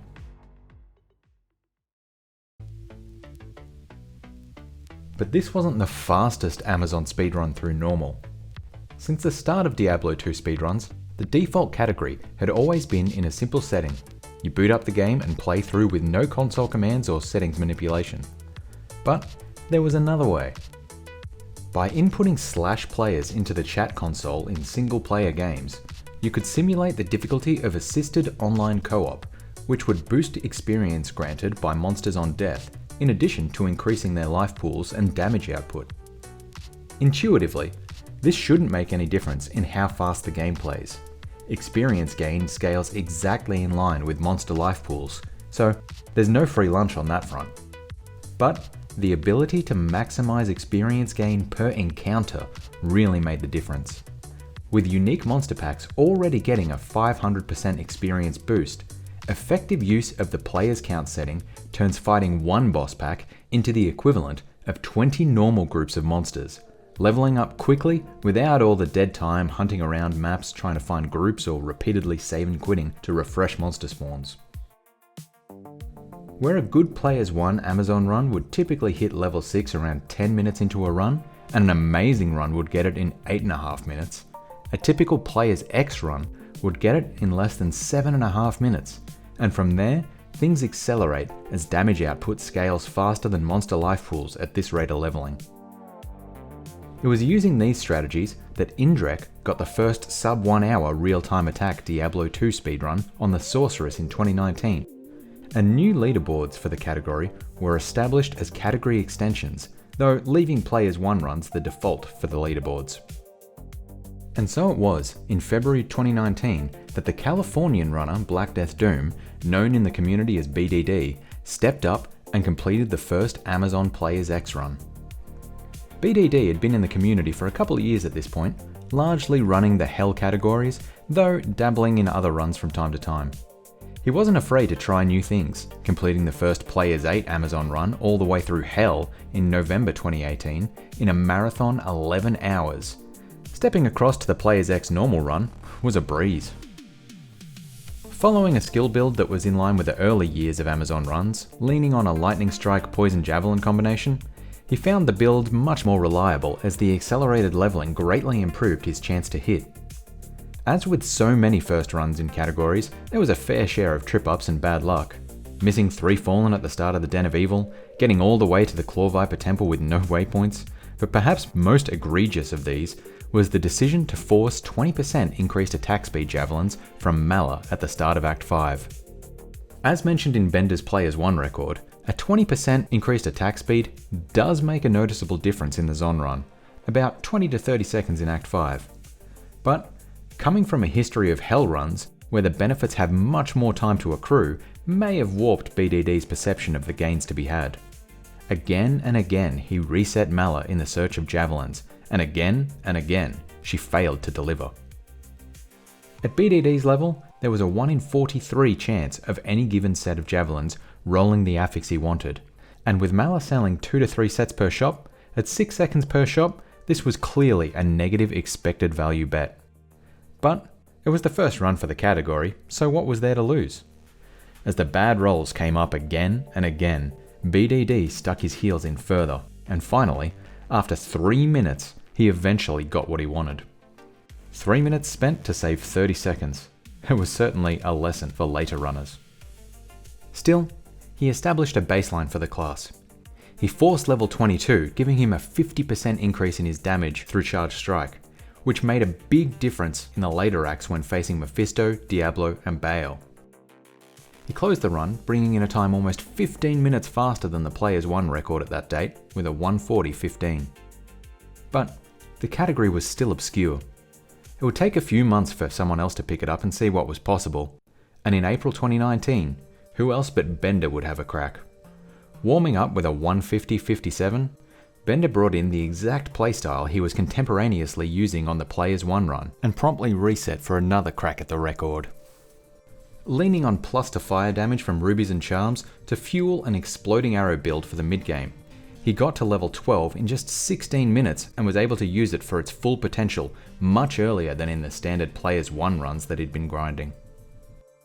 Where BDD had skipped stealth, prioritizing progression over gear, Bender still saw it as invaluable, and hitting level 17 in Act 1, it had more space to play off over the course of the run than ever. Putting it all together with his practiced clean plays and avoiding the time sinks BDD had fallen prey to, Bender cruised into a new record time of 1:40:46. But still there was no real interest from others in the community. 2019 came and went and the record stood untouched. Even as the Players 1 record was brought down beneath the Players X record, few were willing to waste their time on a niche category extension over the premier default Players 1 categories. It was only at the very end of 2020 that someone would pick up the mantle and look to bring the Players X time back below that Players 1 record. MacB. Being a long-standing devotee of the class and observing the ridiculously low times an iSeg sample had achieved, he looked at the Players X leaderboards and saw an untapped opportunity. By this point, MacB's micro skills on the Zon were top tier, and it showed. Getting level 6 in just 6.5 minutes, when the stealth runes dropped on the first Countess run, he knew he was onto a banger of a run. With some huge ruby drops in Act 2, the cleanest Duriel fight you'll ever see, and great blue dude density in the Flayer jungle, MacB was making the most of all the improvements in technique that he'd honed since Bender had set the indomitable Players 1 record. And then, he hit Act 4. As I've mentioned in passing, Players X runs allowed runners to hit level 22, putting more points into Charged Strike and getting the benefits of an extra charged bolt on their attack, boosting their damage output by more than 50%. This typically makes the Chaos Sanctuary significantly easier. Venom Lords go down in 1 to 2 hits instead of 2 to 4, making players much less likely to get incinerated by Inferno Breaths from all sides while blocked in a narrow corridor. But that can only take you so far. Faced with huge density, it took MacB 12 minutes to get through Act 4, compared to Bender's 8. As he stepped into Act 5, he followed BDD's lead of checking Mala for those tantalizing 20 increased attack speed javelins. But he'd learned the lesson. 5 times. By pre-committing to checking a maximum of 5 times, he'd only spend up to the time that he would potentially save from the weapon, avoiding the reverse sunk cost fallacy of needing to get the time save in fights to make up for the time loss of shopping. With wave skips now on the cards, it was possible that this could be a sub 130 run. With a clean Ancients fight and the vaunted empty throne room, the wave skips began, and immediately hit a stumbling block. It was still early days for wave skips after all, and perfection was hardly to be expected. Baited into sinking time into fighting the lightning enchanted Bartok, the chance of a sub 130 melted away. But a new benchmark was set nonetheless. 130.54 was now the time to beat, if anyone else was willing to try it. I'm that madman to play category which no one cares. And in April the following year, that time came. 327 came into the category with a plan. Hit level 24 so he could use a staff with teleport charges to shave minutes off the Act 4 and 5 splits. The ability to teleport has huge advantages in speedruns, as evidenced by the Sorceress category records absolutely dominating those of any other class. While the Sorceress gets access to this skill at level 18, due to the way that charges interact in the game, characters have to be 6 levels higher in order to use skills from other classes, making it all the way to level 24 in order to use a Staff of Teleport. In Hell runs, this is no problem. Players need to get to level 25 to get past the high experience penalties in later difficulties, but even with experience exploits, players' X runs through normal were only reaching level 22. It wasn't clear if investing the extra minutes into leveling was worth the time saved in the late game. 327's approach was one lifted straight from the teleport handbook: jail strats.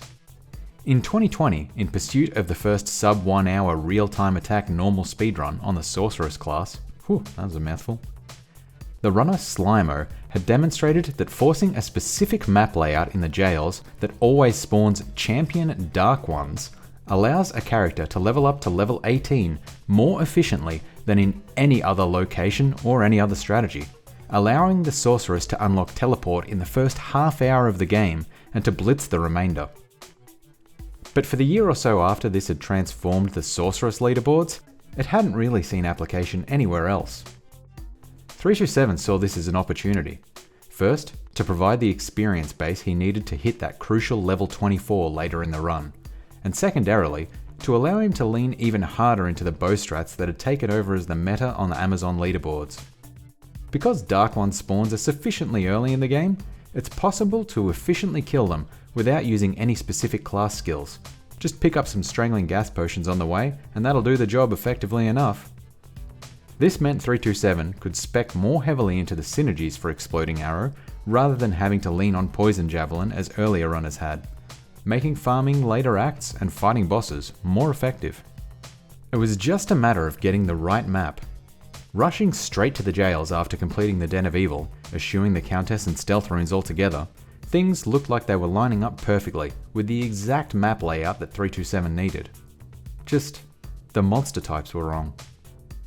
With only a 1 in 25 chance of the right setup, it wasn't exactly surprising, but fortunately, there was a backup.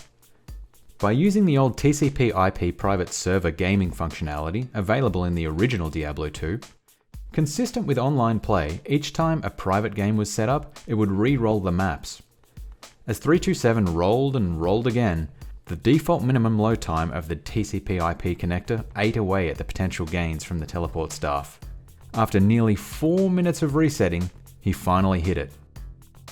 Taking the leveling beyond even the Sorceress standard and pushing all the way to 19 in just 27 minutes, he somehow came out of Act 1 just 6 minutes behind MacB's record.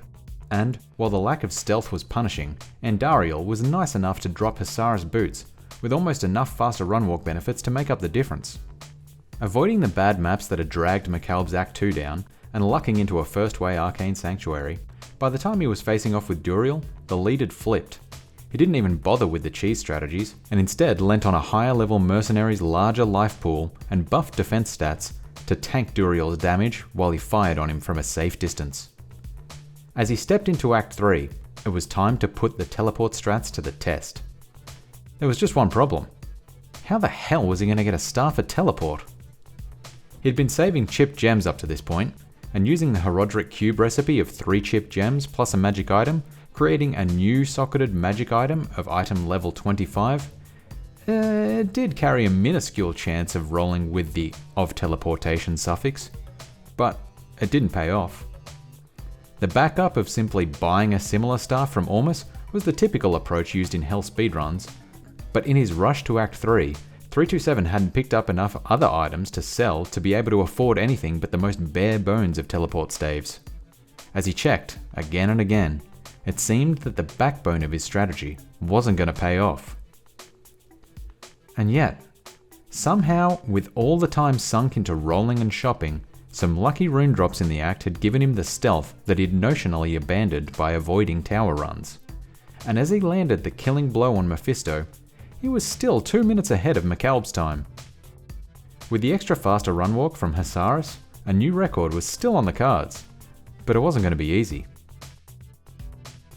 Running headlong into a packed Chaos Sanctuary, his execution wasn't as clean as MacB's, but he got through the Diablo fight well enough to still be in the game. And then, more stumbling blocks. Madoc rolled with lightning resistance, and his Worldstone maps were terrible.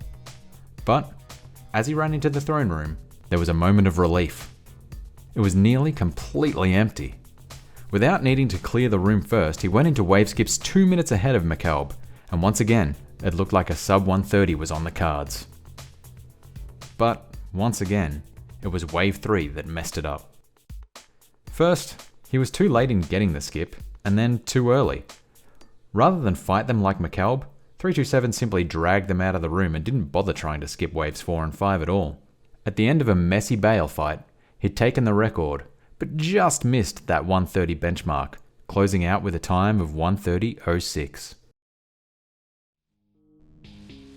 A month later, who else but Bender would pick up the challenge and once again show that the meta build for the Amazon is anything but dominant.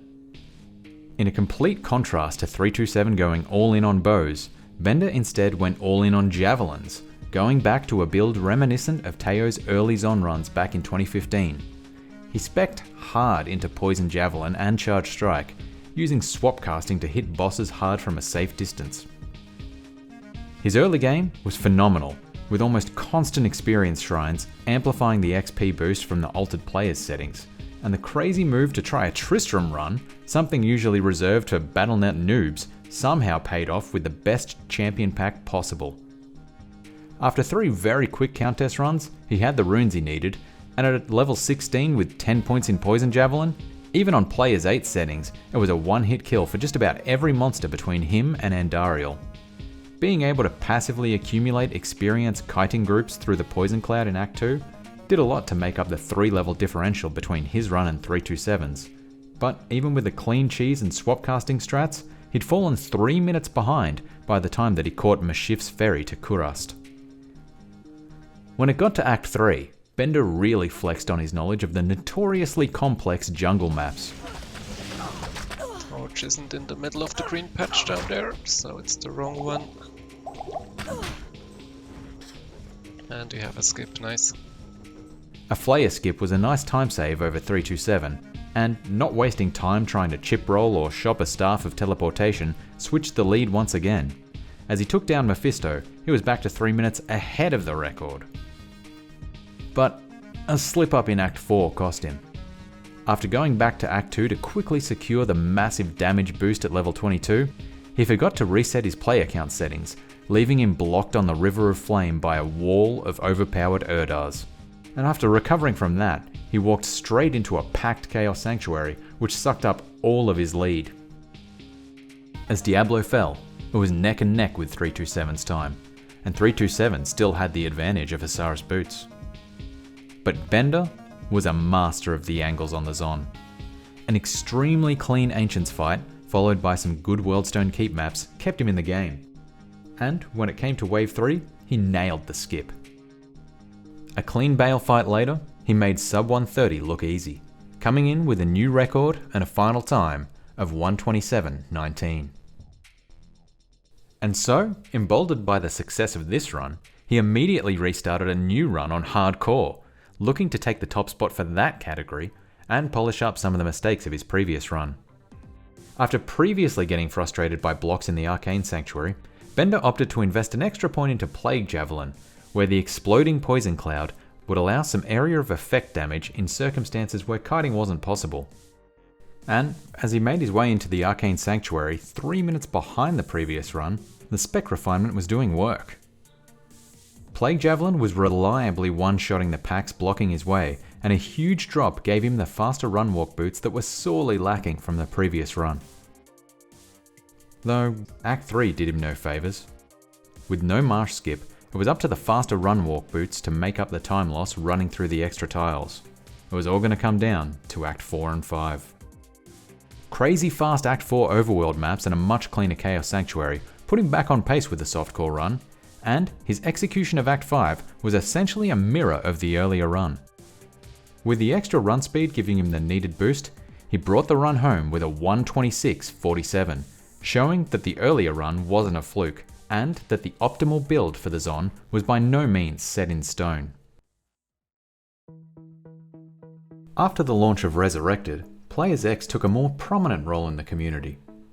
Big runners like Indrak and Kano had supported the category, seeing it as the naturally faster option, and even setting it as the default on Speedrun.com. After Llama's Players 1 tournament was done, the action migrated over to these leaderboards, and the patching out of movement and load screens in version 2.4 only reinforced this. But patch 2.4 also saw some other big changes for the Zon, with buffs to Exploding Arrow making it both less mana intensive and less reliant on rubies for damage, while simultaneously buffing Poison and Plague Javelin to make them strong enough to carry all the way through hell. The first to jump on this train was a lesser known runner, Willy Wonka. Willy had been around the scene for a while, even stepping in for practice runs on the elite 8-man team who got the first sub 2-hour hell run in the original game. But he'd never quite made it to the top of the leaderboards. With a clean slate, he was keen to put in a benchmark time and get the ball rolling, especially after the new patch made Resurrected a distinct experience beyond just quality of life upgrades. He stuck with the build that had been dominant in the Players 1 meta, mostly leaning on the 2.4 buffs to speed up his time. But in coming back to the class a little rusty, the skill gap between him and the other top runners showed, missing some map reads, struggling with charged strike angles, even his load time remover in Live Split wasn't functioning correctly. He ended up closing out the run with a 135, and his submission noted that he wasn't very happy with how he played, but it was a start. A week later, he cleaned up his gameplay significantly. Squeezing in 2 tower runs in the same time it took to do 1 on the record, he was spending less time fighting and more time running, taking better advantage of the benefits that Players X runs had to offer. Combined with some good luck on maps, the time saves added up fast. By the time that Meph was down, he was 5 minutes ahead of the previous week, not even counting the time saved by having a functioning load time remover. Facing down Diablo, once again the lack of swap casting was causing issues as the deaths racked up and he found himself short on town portals.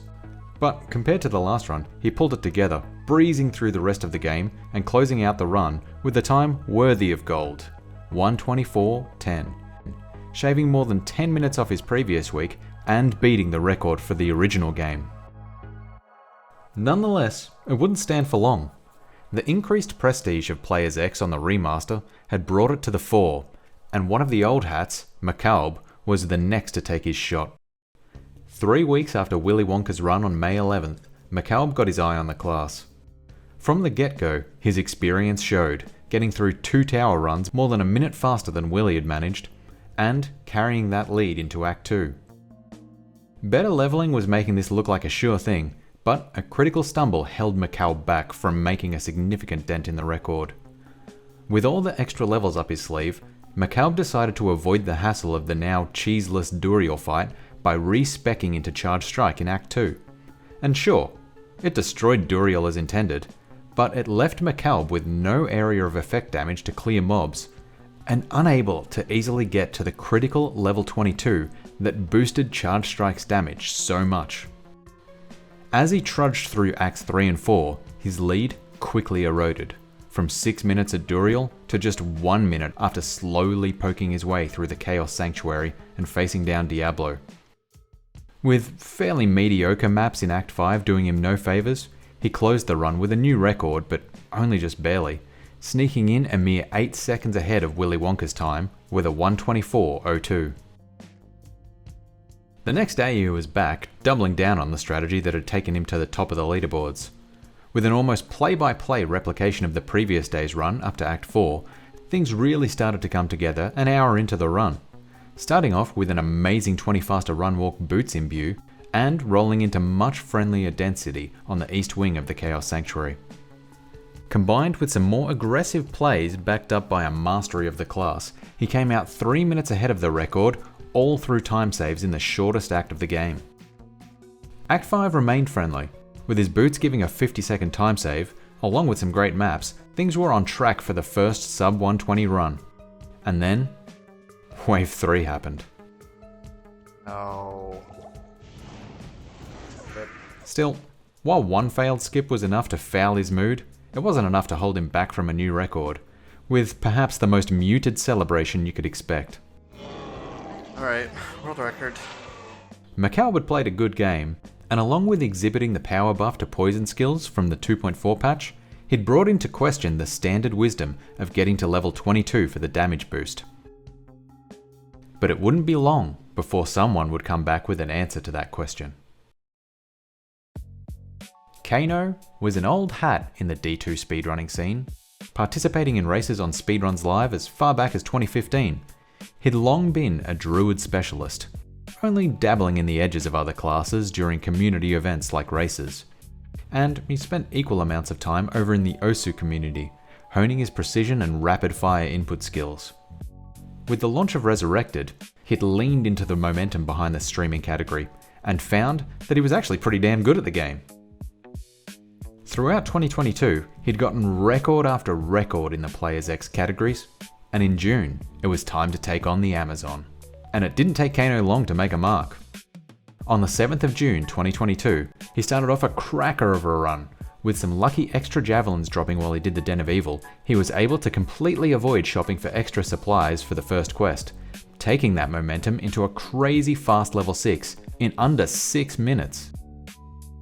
But, as always, RNG takes as it gives. And on his second Countess run, after a full explore of the Black Marsh, she rewarded his diligence with absolutely nothing. The rare no rune drop that all runners fear. It was at this point that Kano took the bold step to bring in one of the most annoying aspects of Players 1 run optimizations. He started forcing shrines near waypoints to give him a leg up and start the snowball of faster leveling leading to more damage, leading to even faster leveling. With all the benefits of experience manipulation that Players X runs offered, many runners thought that this was unnecessary, but Kano was there to prove them wrong. As the Countess runs stacked up along with the shrine checks, despite 12 failed shrine checks, after 21 minutes he'd already hit level 17, getting all the benefits of stealth earlier than any previous Players X run. As he ran through Act 2, RNG once again swung in his favour. A random Nephrine drop gave him the coveted Nadir helm to help snipe through the seal bosses later in Act 4, and quick dungeon maps helped him cruise through. But the critical difference was the approach from Duriel onward. Rather than follow MacB's lead in respeccing for charged strike damage against Duriel and simply pushing to the endgame at level 20, Kano instead opted to stick with the Plague Javelin build through Act 3, picking up more passive experience as he kited mobs through the poison and getting above level 22 for that crucial step change in skill damage. While it made the Duriel fight itself more painful, all the buffs in Resurrected had meant that using poison strategies was nothing like the Benny Hill marathons of yesteryear. And it paid off. As he ran through Act 3, the levels stacked up. Even without a marsh skip, he kept pace with MacB's splits, and was set up to smash any monster standing in his way in Act 4. From the moment he stepped into the Chaos Sanctuary, things were smooth sailing. Density was reasonable, and any monster in his way was quickly dispatched. With the Nadir he picked up earlier, he was free to snipe bosses, and adding it all together, Kano set a new standard for clearing chaos, taking just 2 minutes and 12 seconds from entering the Sanctuary to spawning Diablo. He saved 3 minutes over MacB's splits, and even without the faster run walk boots MacB had for Act 5, it looked like a shoo-in for a new record. But the final act started off on bad footing. A bad crystalline passage map led to a confusing fork in the road for the glacial trail. But fortune was on his side. The gamble he took paid off, and instead of easily losing a minute to exploring a dead end, he came through clean. As if the power boost from leveling wasn't enough, he grabbed a skill shrine for the ancients and melted them like butter in an Adelaide summer. His wave skips were solid. While, like MacB, he only got 4 out of 5, Wave 5 is much easier to drag than Wave 3, and so, as he took down Bale, he also took the top spot on the leaderboard. A new record of 1:17:49 would firmly answer that overleveling's good, actually. And then, things went quiet. Kano was a force to be reckoned with, no doubt, but challenges were also thinning as attention moved on to the new and exciting possibilities that Resurrected had to offer. Uber runs were a possibility in single player now, and the implementation of a shared stash opened up new game plus runs, not to mention the momentum behind multiplayer runs as records plummeted under Gymnasium's leadership.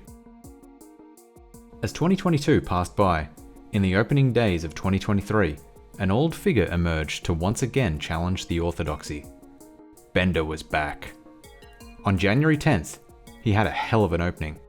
He matched Kano's level 6 in under 6 minutes, and followed it up with first try stealth runes from the Countess. Not wasting time shrine farming or rune hunting, he was able to keep focused on progression and push ahead.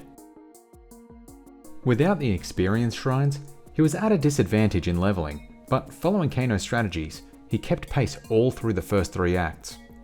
But then, at Mephisto, Bender showed his cards for a new optimization that he had up his sleeve.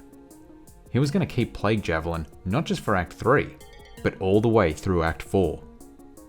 Soon after patch 2.4's deployment, Bender had experimented with a poison build that went all the way through to Hell, and noted that the damage drop off in normal wasn't really noticeable aside from on Act bosses. Taking Plague Javelin into the Chaos Sanctuary might not be perfectly optimal compared to a run with extremely low density and being able to nadir snipe seal bosses, but it was much more consistent. The area of effect damage helped clear bottlenecks and hit seal bosses even without a clear line of sight. But it came with a cost. The Mephisto fight was remarkably slower. What was previously a 5 to 10 second fight dragged out substantially, costing Bender a precious 40 seconds of the lead that he'd built up to this point. But the overworld maps in Act 4 and his excellent ability to read the City of the Damned set him up for success. Running through the Chaos Sanctuary, he didn't quite match Kano's crazy pace, but spawning Diablo having lost a mere 8 seconds without any Cloak of Shadows charges was a clear demonstration of the consistency enabled by delaying the respec yet another act. After the clean map plays earlier, Bender actually saved time in Act 4, extending his lead to over 1.5 minutes heading into Act 5. And there was still more up his sleeve. Bender was an old hat at the Zon after all, and saved even more time in the Ancients fight just from clean angles against Madork. But then, in the wave skips, there was a critical stumble at Wave 3. Just like MacB, he had to deal with the highly lightning resistant monsters, losing almost a minute trying to clear the thrown entry of them so he could recompose and try to skip Waves 4 and 5. Wave 4? Good. Wave 5? Clean. The record was on. Some more clean angles on Bale, and a new record was set. 1:16:55 was the new standard. Kano responded almost immediately. Just 2 days later, on January 12th, he was back on the Zon. He saw what Bender had done with Plague Javelin and was keen to try it himself, honing in on an optimization he thought could save some time. Where Bender had opted to first take down the seal boss Grand Vizier of Chaos, Kano saw the opportunity to save time by going for Infector of Souls first. Infector's higher poison resistance and extra fast movement speed meant that Kano could multitask between movement and damage output, kiting Infector as he made his way to the other seals. He just had to get there first. Mirroring Bender's first try Taleth from Countess, he continued to lean into the shrine farming strategy from his 117, and with much better payoff. But his map luck left much to be desired. After a terrible Catacombs in Act 1, he was 1.5 minutes behind Bender, and Act 2 wasn't any better. Coming into Act 3, he'd lost another 1.5 minutes, but he still had a few things up his sleeve to keep him motivated. Bender hadn't gotten a marsh skip, and Kano had managed to pick up some nice faster run walk boots from his Imbue quest. Running into Tile 3 of the Spider Forest, signs were promising. An early exit to the Great Marsh meant a good chance of a later skip directly into the Flayer jungle. Still, he played it cool. As he came up on Tile 6, he saw the skip coming. And we got a skip. Very nice. A 2-minute time save was exactly what he needed, and on exiting the act, he'd narrowed the gap to just 40 seconds after Mephisto. Act 4 was time to put the new strats to the test, and Kano took it to a whole other level. With somewhat low density on top of the optimized Infector drag, from entry to spawning Diablo, he cleared the Sanctuary in just 1 minute and 46 seconds, 20 seconds faster than even Nadir strats had provided. With just a 20-second gap heading into Act 5, the faster run walk advantage would be enough to tie Bender's time. It was just down to map luck and wave skips. Bender had had a terrible Ancient's Way, so even if Kano wasn't quite as effective on his charge strike angles, as long as he could manage to avoid any bad maps and get at least average or better, he was good. He came through the Crystalline Passage. Decent. Glacial Trail? Kinda mid. Ancient's Way? Nice. In the Ancient's fight itself, he stumbled into an amazing angle for Madoc and even managed to save time over Bender's precise maneuvering. He was now ahead of Bender, and it looked like a new record was a lock as long as he could hold it together for the wave skips. It was more than enough. Taking down Bale, Kano reasserted his dominance of the Players X normal leaderboards, smashing Bender's time by more than 2 minutes with a 1:14.39. But would it hold? It'd take a couple of months, but boxer Kabati would once again emerge to snag the top spot, leaning into risky strategies and doing things his own way to edge out a new record. He diverged early from the standard speedrun approach. Just 6 minutes in, he found a waypoint right next to Rakanisu's home of the Canstones. Rather than pushing ahead and farming runes at the Countess as was the standard, Boxer chose to lean into this early opportunity, grinding out level after level as he massacred Rakanisu's band of carvers over and over again.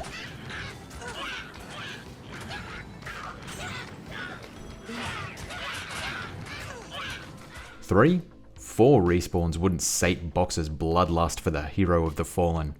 And as the kills racked up, so did the levels. Quickly getting up to level 10, which is where some Sorceress runners have been known to farm Raka. He still wasn't satisfied.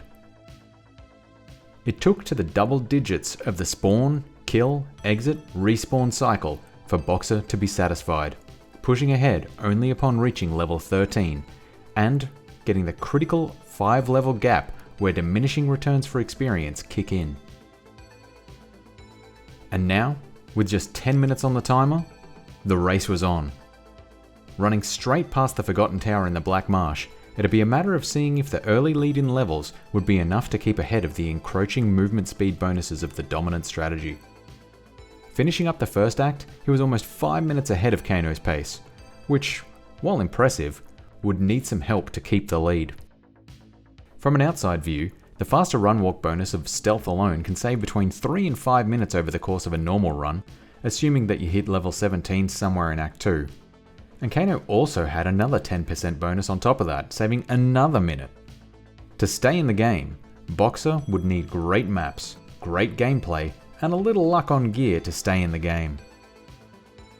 Looking at Act 2, you wouldn't think he had what he needed, having to go back to Act 1 to complete the Imbue quest that he'd forgotten about, and only getting decent maps at best. You'd think that the time losses would be stacking up fast, but somehow they weren't. The leveling advantage that Boxer carried into the act continued to snowball. Getting Plague Javelin 3 minutes ahead of Kano let him cut through packs with ease and lean into Boxer's strength of focusing on clean, point-to-point navigation to progress quickly. And with a lucky faster run walk boot drop early in the act, he was back to being just a stealth behind Kano on the gear front. As he fell to Duriel, somehow he'd saved time over Kano in Act 2, heading into Act 3 with a 6-minute lead. As he continued into Act 3, fortune continued in his favour. A marsh skip, great maps, and ignoring experience farming as soon as he hit level 22 gave him the edge that he needed to hold the 6-minute lead through the long Mephisto fight. As he sprinted through Act 4, it looked like he had a new record in the bag, and more quick overworld maps just reinforced this. He might lose a minute and a half, maybe 2 minutes to less run walk bonuses in the final 2 acts, but that still left plenty of time up his sleeve. But then, nothing's ever locked in a Diablo 2 speedrun, and the Chaos Sanctuary was there to prove it. Where Kano had a clean entry, Boxer was constantly body blocked by density. Where Kano would one-shot mobs standing in his way, since Boxer was a couple of levels lower at this point, he'd have to spend precious seconds maneuvering and attacking just to clear a path. Kano had taken the efficient Infector First kiting route through the Seal bosses, where Boxer went with the less effective Vizier First path. In all, it took Boxer more than twice as long to get through the Sanctuary, and finishing up the act, his lead was back to 3.5 minutes. And RNG continued to turn against him. Bad cave maps ate up precious time on top of the slower traversal speed.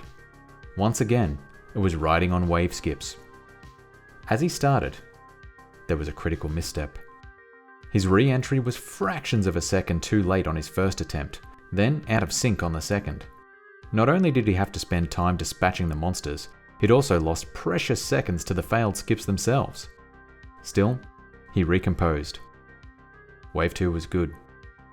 So were 3, 4 and 5. Coming in to face Bale, it was down to the wire on a new record, and an aggro attack pattern wasn't helping. But Boxer knew his angles and stuck to what worked. Despite being a lower level than Kano, he held it together and kept pace. As Bale fell, it was done. The rack and issue gamble had paid off. A new record by just 10 seconds showed that while things were tight, there was still room to move on the leaderboards. Kano had to respond and immediately started streaming attempts to take back the record.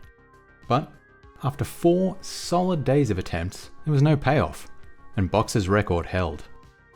As the months went on, there was some disruption to the D2 speedrun scene as Diablo 4 launched in June. But eventually hype died down, and by August the major speedrunners were back to Diablo 2. It was in September that Kano would return to the Zon. After hitting some goals on Uber and NG Plus categories, he edged in an 8-second record over Boxer in a run that was never submitted or archived. But it would only be another couple of weeks for a real breakthrough to happen. On the 23rd of September, as he was wrapping up some practice for a Diablo clone speedrun on the Barbarian, Kano switched back to the Amazon run to see if he could get a record worth publishing by his own standards. And the result was phenomenal.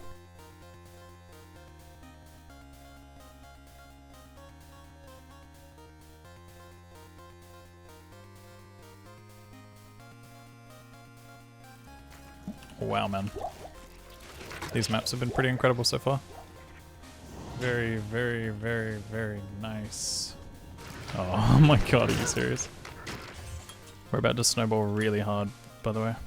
Dude, look at this split! What is this split? In the first 3 acts, it had been an amazing combination of experience shrines, great maps, and good drops. But even so, he was still only neck and neck with Boxer's time as he sprinted toward the Plains of Despair.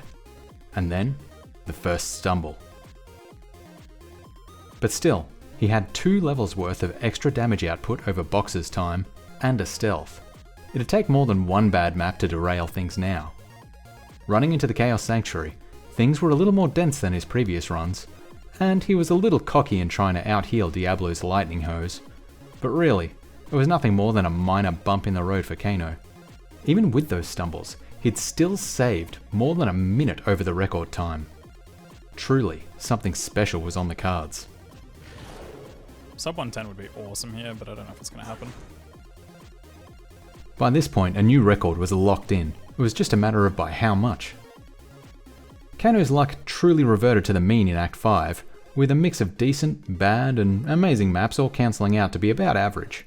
But he still had wave skips up his sleeve. Boxer had missed Wave 1 twice after all. And yet, as he danced back and forth across the threshold, it seemed that the runner's high had thrown Kano's timing off. I have no idea what wave I've skipped. I think I've only just skipped wave 4 then.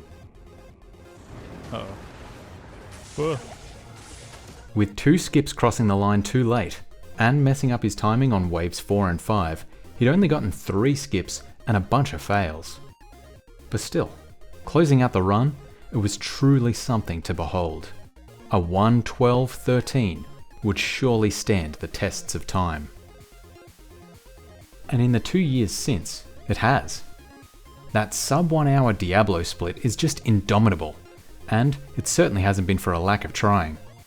Several runners have had a shot at the leaderboard, and the closest anyone's come was Novice Cho, with an Act 5 that was a minute and a half faster than Kano's, despite some failed wave skips of his own. But still, he wasn't able to match that earlier pace. And so, looking for further records, you may be fooled into thinking that the Zon was done with normal. Surely all the action had moved on to Hell and Uber runs. But normal wasn't done just yet. Back in the long-neglected Players 1 category, something unexpected was happening.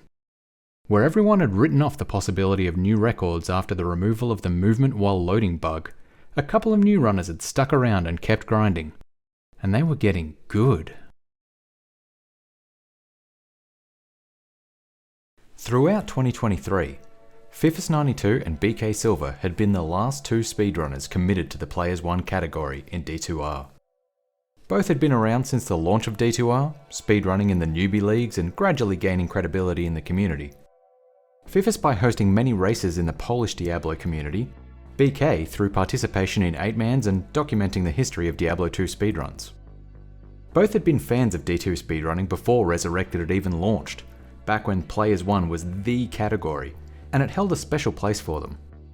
Fifus had fallen for the Amazon as a class in itself, while BK had been inspired by watching MacB's technical mastery of the character. As the year passed, their Zon times kept getting lower and lower, first breaking through the 140 mark, and then, as they egged each other on in Twitch messages, continued to steadily improve 1 minute at a time. Where the top spot on the leaderboard seemed unreachable after movement in loading screens was patched, Fifus had set himself the goal of beating MacB's time and taking the lead on speedrun.com. Even if Bender's 132 wasn't touchable, at least glorying gold could be attained. Bit by bit, he optimized his play. Coaching from fellow pole boxer Kabati improved his map reading. He adopted the higher damage build of putting synergy points into Fire Arrow by sacrificing a couple of points in Poison Javelin, and his aim was on point. Early in 2024, the run he needed came together. It started off as a dream, a shrine set up at the Cold Plains waypoint that had rolled as an experience shrine, with a gargantuan beast boss pack right there. Just 2 minutes in, and his levels were already flying. And straight after the den, he found another shrine with a consistent boss pack. And as if that weren't enough, there was another shrine to check in the Stony Field. Just 8 minutes and 11 seconds in, he'd hit the critical level 6, faster than in any Players 1 record prior. And the good RNG kept on coming. Just 2 Countess runs for the critical stealth runes and some good Catacombs maps, Fifus had absolutely flown through Act 1, while also keeping his levels on track. The maps in Act 2 weren't quite as accommodating, with a rough dead end in the Halls of the Dead and a full explore in the Far Oasis, but Fifus played both perfectly, and if maps weren't great, his gear was making up for it. A huge boost to his attack speed from a massive Bloodfist drop in the Lost City, as well as some faster runwalk boots in the Maggot layer, would easily save him minutes over the next 3.5 acts. Coming out of the First Way Arcane Sanctuary, he had another time save up his sleeve, adopted from BK's runs. By using a flawed sapphire in a socketed bow and giving an Act 2 mercenary armor, it was possible to keep Duriel otherwise occupied at a safe distance during the Act boss fight, completely avoiding the chill effect from his Holy Freeze aura, and granting an easy 1 minute time save over MacB's fight, and a 20-second time save over even Bender's record. And really, heading into Act 3, that's the level that Fifus was playing against at this point. While MacB's time was nothing to sneeze at, with the setup that Fifus had, at this point, taking the true record from Bender was in reach. But the game wasn't going to hand it to him that easily. Running through Act 3 with no marsh skip and a horrible sewers layout, the 5-minute lead he had over Bender was rapidly getting eaten away. But at least his levels were keeping up. He hit level 20 before Travancore, and took the early respec, closing out the act a minute ahead of MacB and Bender. And his Act 4 wasn't pulling any punches. Where MacB and Bender had relatively light density in the Chaos Sanctuary, Fifus got something a lot more typical. Monsters goddamn everywhere. Somehow, he managed to weave his way through, avoiding getting roadblocked and keeping his trusty mercenary alive to take off some of the aggro, while he did his best to snipe the seal bosses without getting distracted by the hordes rapidly encircling his position. Everywhere he ran, there was no reprieve from the density, and somehow he kept his composure and masterfully worked his way through to Diablo. Replicating Bender's luck with only one lightning attack, the Big D was a piece of cake, and somehow, he was still over 20 seconds ahead of Bender's time heading into Act 5.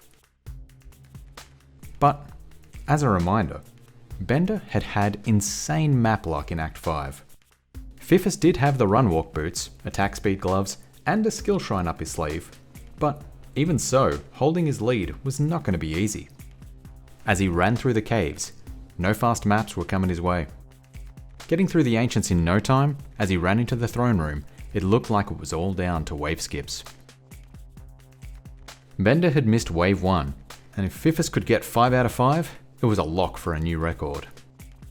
Fifus used a different method from many other runners, using the animation cycles on a town portal to get his timing right. And wave after wave it was looking good. Right up to wave 5 where he stumbled.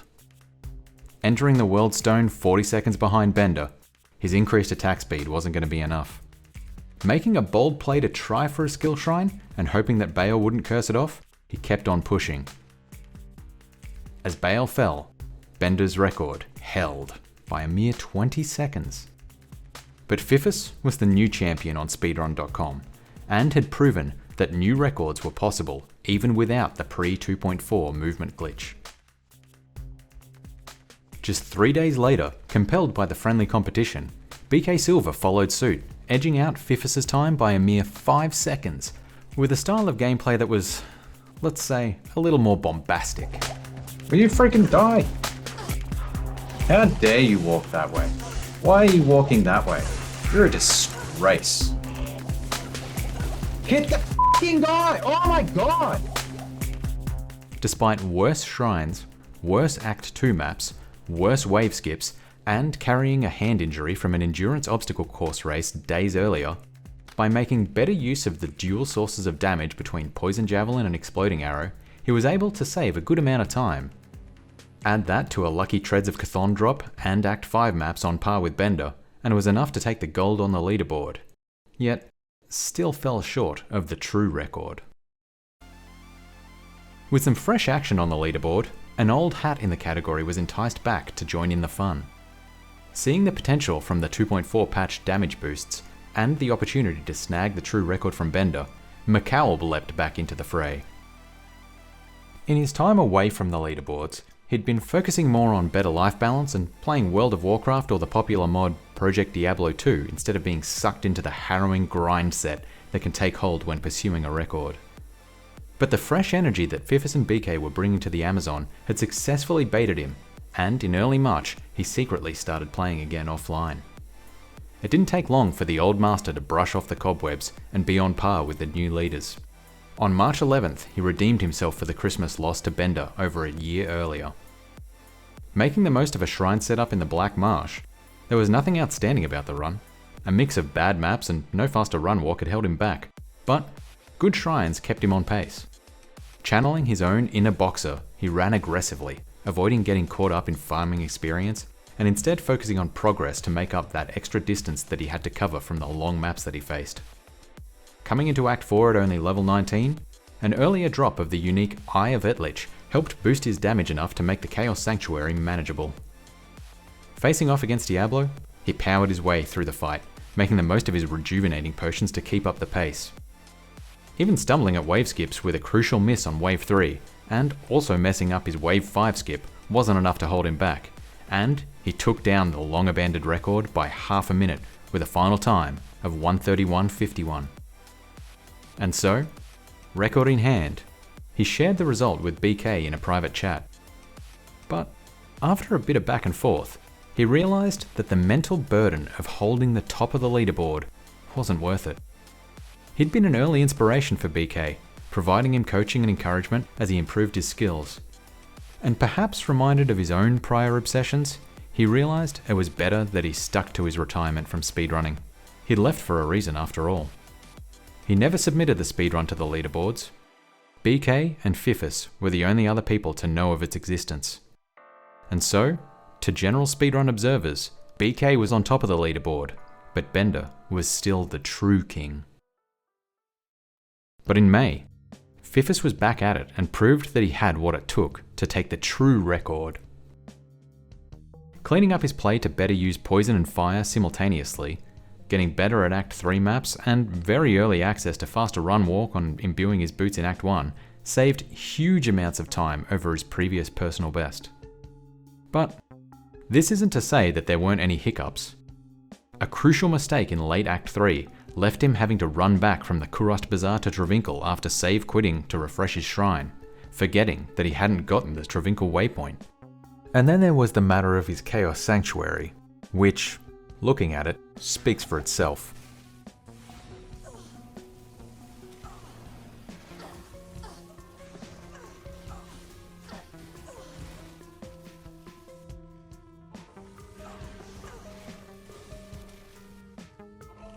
But nothing was going to stop him from taking the record.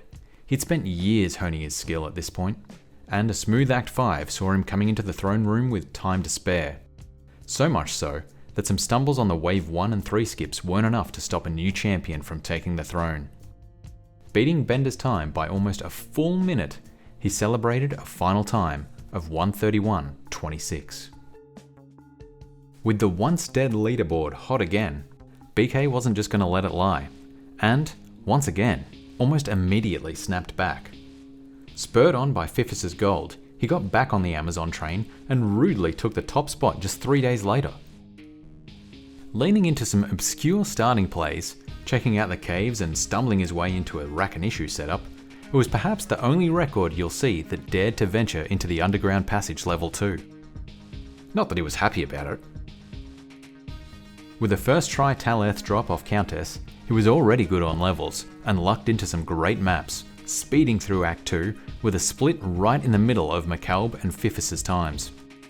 He backed it up with an even faster Act 3, even after going out of his way to snipe Serena to help make up for poor density in the Flaya jungle. And, avoiding Fifus's waypoint reset, he closed out the act over a minute ahead of Fifus. At this point, it looked like a sub 1:30 run was in play, as long as he could hold it together. Coming into some density in the Chaos Sanctuary, where MacB and Fifus had used their mercenaries to great effect in helping dispose of enemies and snipe seal bosses, BK had a slightly different approach. Saving even more time over Fifus, the stress started to weigh on him as he entered Act 5. Calm down, heart. When maps and density didn't go his way, the stress continued to compound as the sub 130 he didn't even know he was capable of seemed to be served to him on a platter and then rapidly taken away. Coming into the wave skips, somehow he pulled it back together. Right up until Wave 5.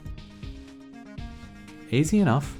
Wave 5 had long been a simple enough drag for any player to execute. But in his haste, BK hadn't paid close enough attention to the enemy positions. You see, for each boss pack, minions are tied on an invisible leash to try and stay within a small radius of the unique leader of the pack. Usually, the Wave 5 skip is executed by kiting the full group out in such a way to get Lister the Tormentor blocked by one of the pillars in the entryway, and any minions hanging around threatening to chase the player back into the throne room will instead stay attached to Lister, leaving Bale to go ahead and progress into the Worldstone Chamber. As he ran back into the throne room, BK hadn't paid enough attention to notice that the minion of destruction following him was actually Lister. Go back to your boss, go back to your boss. F*** you! F*** you, you're the boss! Raging at his mistake, he saw the sub 130 slip from his grasp as he worked to get Lister back out of the throne room so he could close out the run. Finishing with a time of 1:30.48. As unhappy as he was, he'd proven to himself that he had what it took to stand with the high-grade runners. He wasn't just a B-tier speedrunner anymore, at least on the Zon anyway. And so, the real grind kicked in. BK had been regularly rotating between classes up to this point, dabbling in druid runs, peddling paladins and browsing barbarians. But now, it was all Amazon, all the time, as he chased that sub 130. God, I can do it. I can get sub 130. Knowing that all that had stood in his way was a simple choke at the finish line, it seemed so simple. Yet, it proved nothing like it. Week after week, he'd put in runs, constantly falling over after bad rune luck or terrible maps or, worst of all, his own chokes. He could consistently get runs below, say, 137, but it would only be once a month or so that he'd get something on a 130 pace. And time after time, he'd lose it. Killed by Infector or Vizier or Colenso, or interrupted mid-run by a visiting family, or one of any other of a myriad of things holding him back. And look, at this point I'm going to have a change in perspective. In case it wasn't obvious from the channel title, I am BK Silver. And when this happened, something switched in me to make me obsessed with getting that sub 130 time. Perhaps with that endurance race behind me and no other clear goal to work towards, this became the object of my thoughts whenever I had idle time.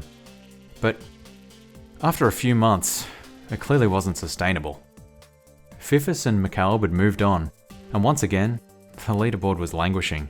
As the last man standing, I wasn't going to give up on the goal of sub 130, but playing until midnight every night had to be given up for something that wouldn't take over the rest of my life. So, I kept chipping away. In October, I was blindsided by a very unexpected minor record, shaving just 7 seconds off the previous best, with some great fundamentals making up for some rough maps. And, of course, I choked the end yet again, missing the wave skips for wave 1, 4 and 5. Once again, so close yet so far. I knew I had the time in me, and this run solidified my belief, and so the grind continued, inevitably met by more late game chokes. Eventually, sick of banging my head against the wall, I took some positive steps to help my gameplay beyond my previous approach of just playing more. For one, I started research for this video, and quickly realised that this entire time, I'd been getting my angles all wrong for charge strike. Somewhere along the line, I'd heard someone say that you should attack from a 45-degree angle, and I'd always been aiming for that without questioning it.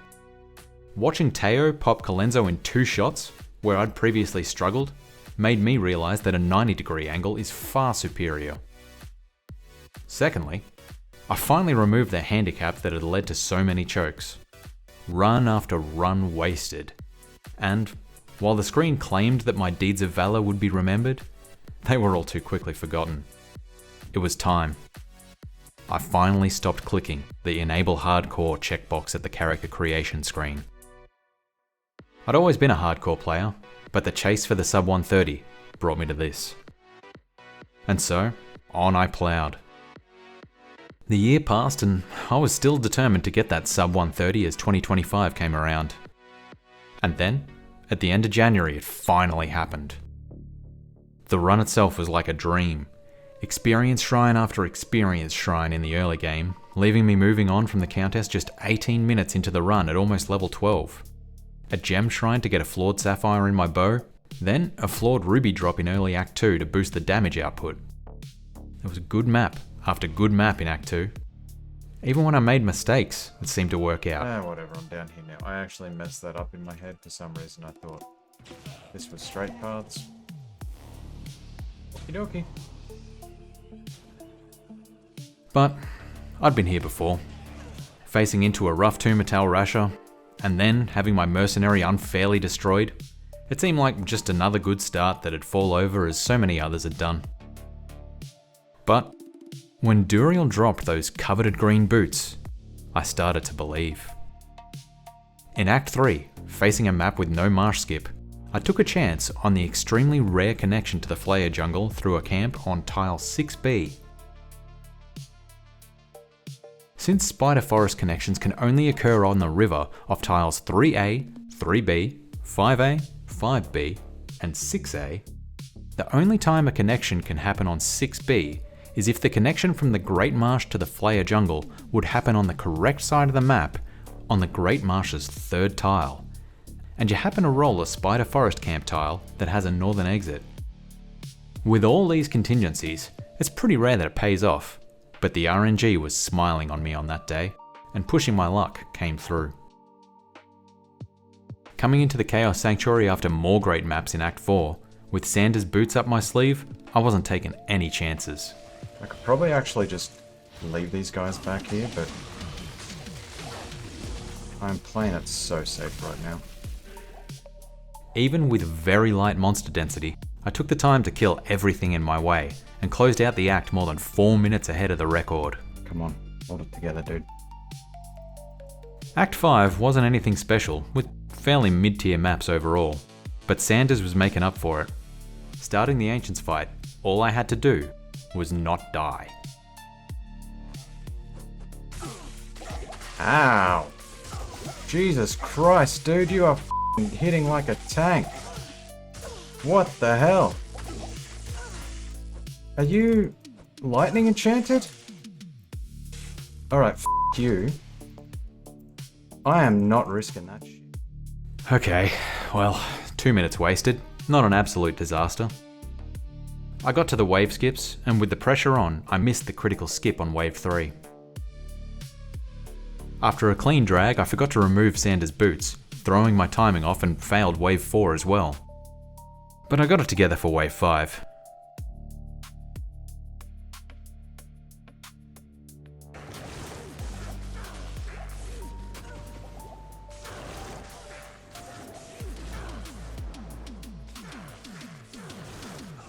Yes! No! Come on!